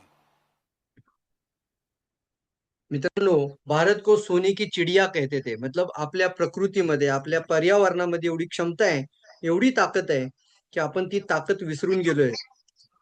यामुळे आपल्याला आता सर्वात इम्पॉर्टंट महत्वाचा पॉइंट येतो तो म्हणजे की डीएक्सएन हे फक्त आपल्याला बायो ऑर्गॅनिक खतच नाहीये, तर यातून आपण एक मोठा व्यापार देखील उत्पन्न निर्माण करू शकता। याचं कारण आहे, शेतकरी मित्र तुम्ही आता व्हिडिओ पाहत आहात, तर तुम्ही शेतामध्ये ज्यावेळी तुम्ही हे बायो ऑर्गॅनिक फर्टिलायझर वापराल, त्याचे छोटे छोटे व्हिडिओ बनवा, बाजूच्या शेतकऱ्यांना दाखवा, बांधावरती ठेवा, त्याचे व्हिडिओ बनवा आणि तुमच्या आजूबाजूच्या सर्वात जास्तीत जास्त शेतकरी लोकांपर्यंत, सर्व फार्मर पर्यंत, सर्व शेतीपर्यंत तुम्ही जर पोहोचत असाल, तर यामध्ये फार मोठा बाजारपेठ, मोठा मार्केट, मोठा व्यवसाय यामध्ये बरोबर आहे। आणि त्यासाठी आम्ही तुम्हाला व्यवसाय मार्गदर्शनच्या माध्यमातून देखील मदत करत आहोत। यासाठी एक पॅकेज निर्माण होतं, स्टार पॅकेज आहे, त्यासोबत एक मिनी स्टार पॅकेज आहे। या पॅकेजच्या माध्यमातून तुम्ही जास्तीत जास्त गावांमध्ये छोटे छोटे डिस्ट्रीब्युशन चॅनल चालू करू शकता। या माध्यमातून आपण bio organic fertilizer, bio organic खतं, सेंद्रिय खतं गावामध्ये, छोट्या छोट्या खेडोपाड्यामध्ये, कानाकोपऱ्यापर्यंत पोहोचवण्यासाठी आपण शॉपी कन्सेप्टवरती काम करूयात आणि मोठ्या व्यवसायाची सुरुवात करूयात। जे लोक 3 महिन्यामध्ये स्टार पॅकेज पर्यंत पोहोचतात, 3 महिन्यामध्ये जरी स्टार एजंट झाला, एक स्टार पॅकेज घेतला की क्वालिफाईड होऊन जातो, पण 3 महिन्यामध्ये स्टार एजंट झालात तर आपण त्यांना डीएक्सएन ची फॅक्टरी व्हिजिट देखील देणार आहोत, ज्या ठिकाणी ऑर्गॅनिक फार्मिंग होते, ऑर्गॅनिक कल्टिव्हेशन होतं आणि ऑर्गॅनिक मॅन्युफॅक्चरिंग होते। फॅक्टरीच्या आतमध्ये राहणं आणि फॅक्टरीच्या आतमधूनच आपण सगळा कारोबार पाहणं इतकं मस्त आणि विभंगम आहे मित्रांनो। पाहण्यासाठी नक्की तुम्ही ललायत राहा, तडप तुमच्यामध्ये राहू द्यात की मला फॅक्टरीच्या आतमध्ये राहायचंय, फॅक्टरीच्या आतमध्ये जायचंय, कसं तो टोमॅटो केचप बनवलाय, कसा कंबुचा बनवलाय, कशा पद्धतीने डीएक्सएन फार्मिंग करतीये, या सगळ्या गोष्टी आपण आपल्या उघड्या डोळ्यांनी जाऊन पाहू शकतो। आपण एक उदाहरण बनवू शकतो।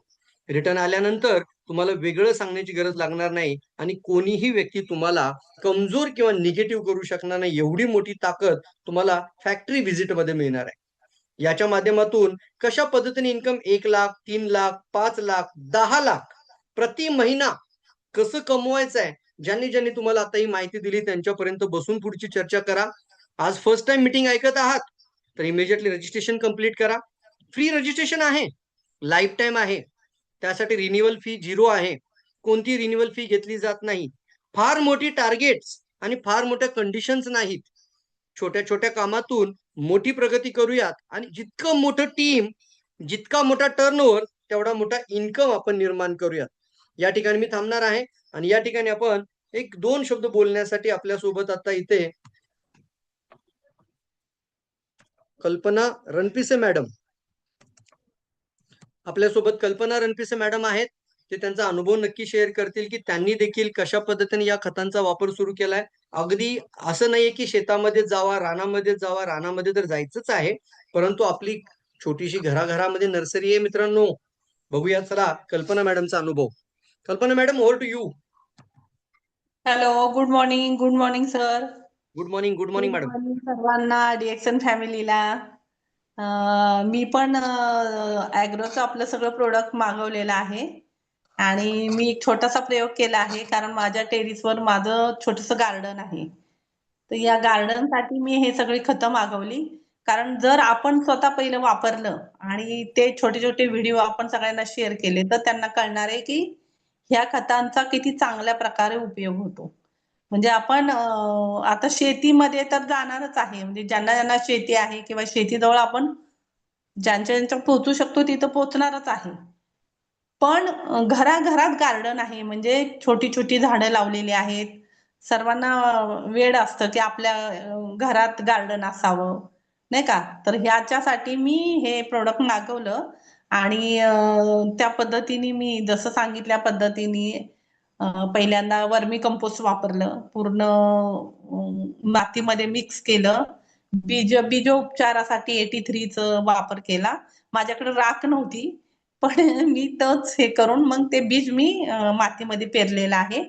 आणि नॅनो हे आपलं NPK आणि नॅनो पोटॅश हे पोटॅश. दोन्ही मिक्स करून, हे दोन्ही मिक्स केलं मी. 20-20 ml घेतलं 2 लिटर पाण्यामध्ये आणि ते पूर्ण ह्याच्यावर फवारणी केली. पण माझा अनुभव असा इतका छान आहे की जेव्हा मी दुसऱ्या तिसऱ्या दिवशी माझं लिलीचं झाड होतं ते पूर्ण असं सुकल्यासारखं होतं, म्हणजे त्याला काहीच नव्हतं. मी व्हिडिओ काढलेला आहे आणि आता मी परवा दिवशी त्याला पाहिलं तर त्याला जवळ 7-8 फुलं आलेली होती.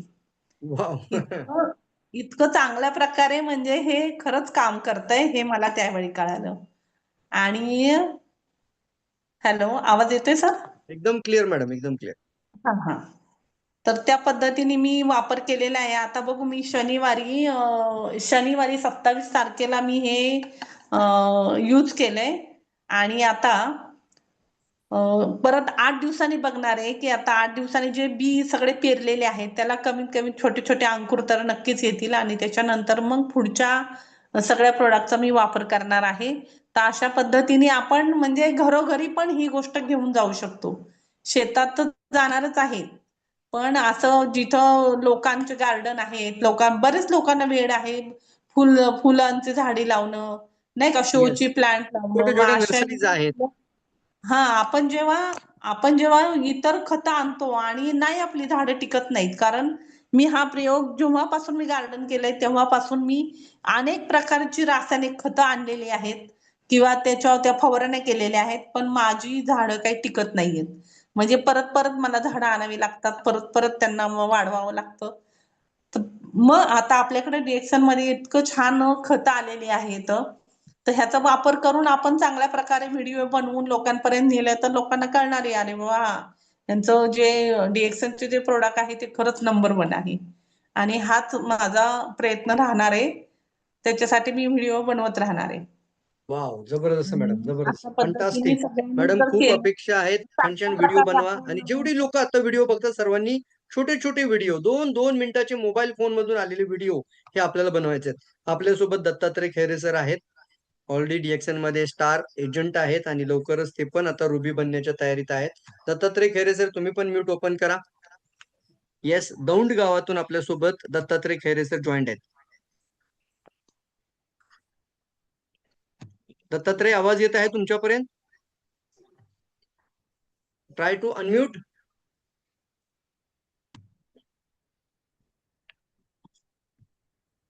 Try again. एक वेळ ट्राय करा परत एकदा. ओके ओके, ट्राय करा, ट्राय करा.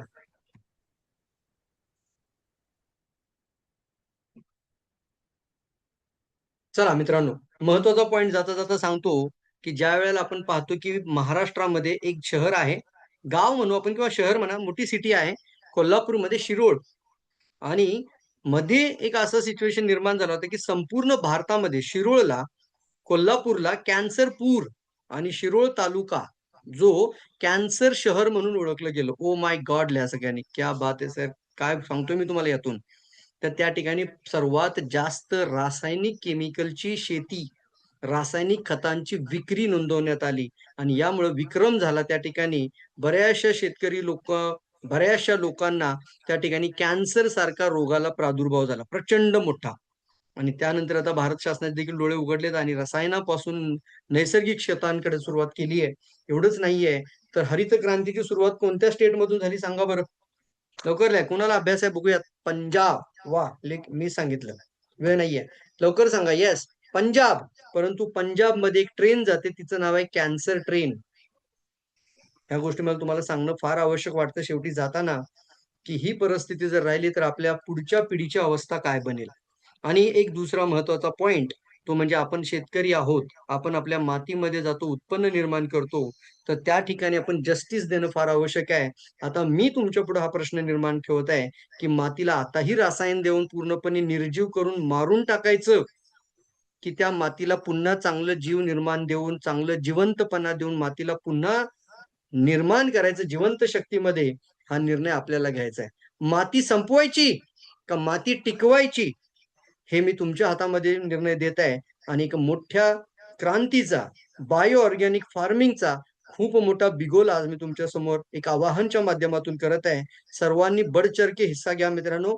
मिशन फार मोठी आहे, उद्देश फार चांगला आहे आणि चांगल्या पद्धतीने समाजातल्या अनेक लोकांची मदत करत करत तुमचे बोनस इन्कम 3 ते 5 लाख 10 लाख होण्यासाठी लागणारी जी सिस्टम आहे ती कार्यरत आहे. आणि या सिस्टम बरोबर एकत्रित होऊयात आणि मोठ्या संघटनेला कामाला सुरुवात करूयात. Wish you all the best. तुम्ही सर्वांनी वेळात वेळ काढून आजची मीटिंग ऐकल्याबद्दल मी मनापासून तुमचं अभिनंदन करतो. माझ्या अंदाजाने शेवटपर्यंत जी लोक ऐकतायत ती लोक खरंच मित्रांनो आयुष्यामध्ये काहीतरी मोठं करणार. या ठिकाणी आपण आजची मीटिंग आणि आजचा प्रोग्राम आपण या ठिकाणी वाइंड अप करूयात. पुन्हा एकदा कृषी दिन म्हणून आपल्या सर्व शेतकरी बांधवांचं मनापासून आपण अभिनंदन करूयात. मी सर्वांचे व्हिडिओ बघतोय, ऑन आहेत. सर्वांनी टाळ्या वाजवा एकदा त्यांच्यासाठी. मनापासून त्यांना ब्लेसिंग देऊयात, मनापासून त्यांना शुभेच्छा देऊयात, मनापासून त्यांना दुआ करूया परमेश्वराच्या पाठीशी, की कोणतीही पर्यावरणाची समस्या माझ्या शेतकरी बांधवांच्या आयुष्यात लागू नये आणि शेतकऱ्यांचं उत्पन्न भरघोस वाढावं आणि शेतकऱ्यांमुळे पूर्णपणे भारतीय देशाचा विकास व्हावा. हाच एक महत्वाचा ध्यास आणि आजची मीटिंग आपण या ठिकाणी समाप्त करूयात. Thank you so much. सर्वांनी चॅट बॉक्स मध्ये लिहा हॅपी कृषी डे. मी पण लिहितो, तुम्ही पण लिहा.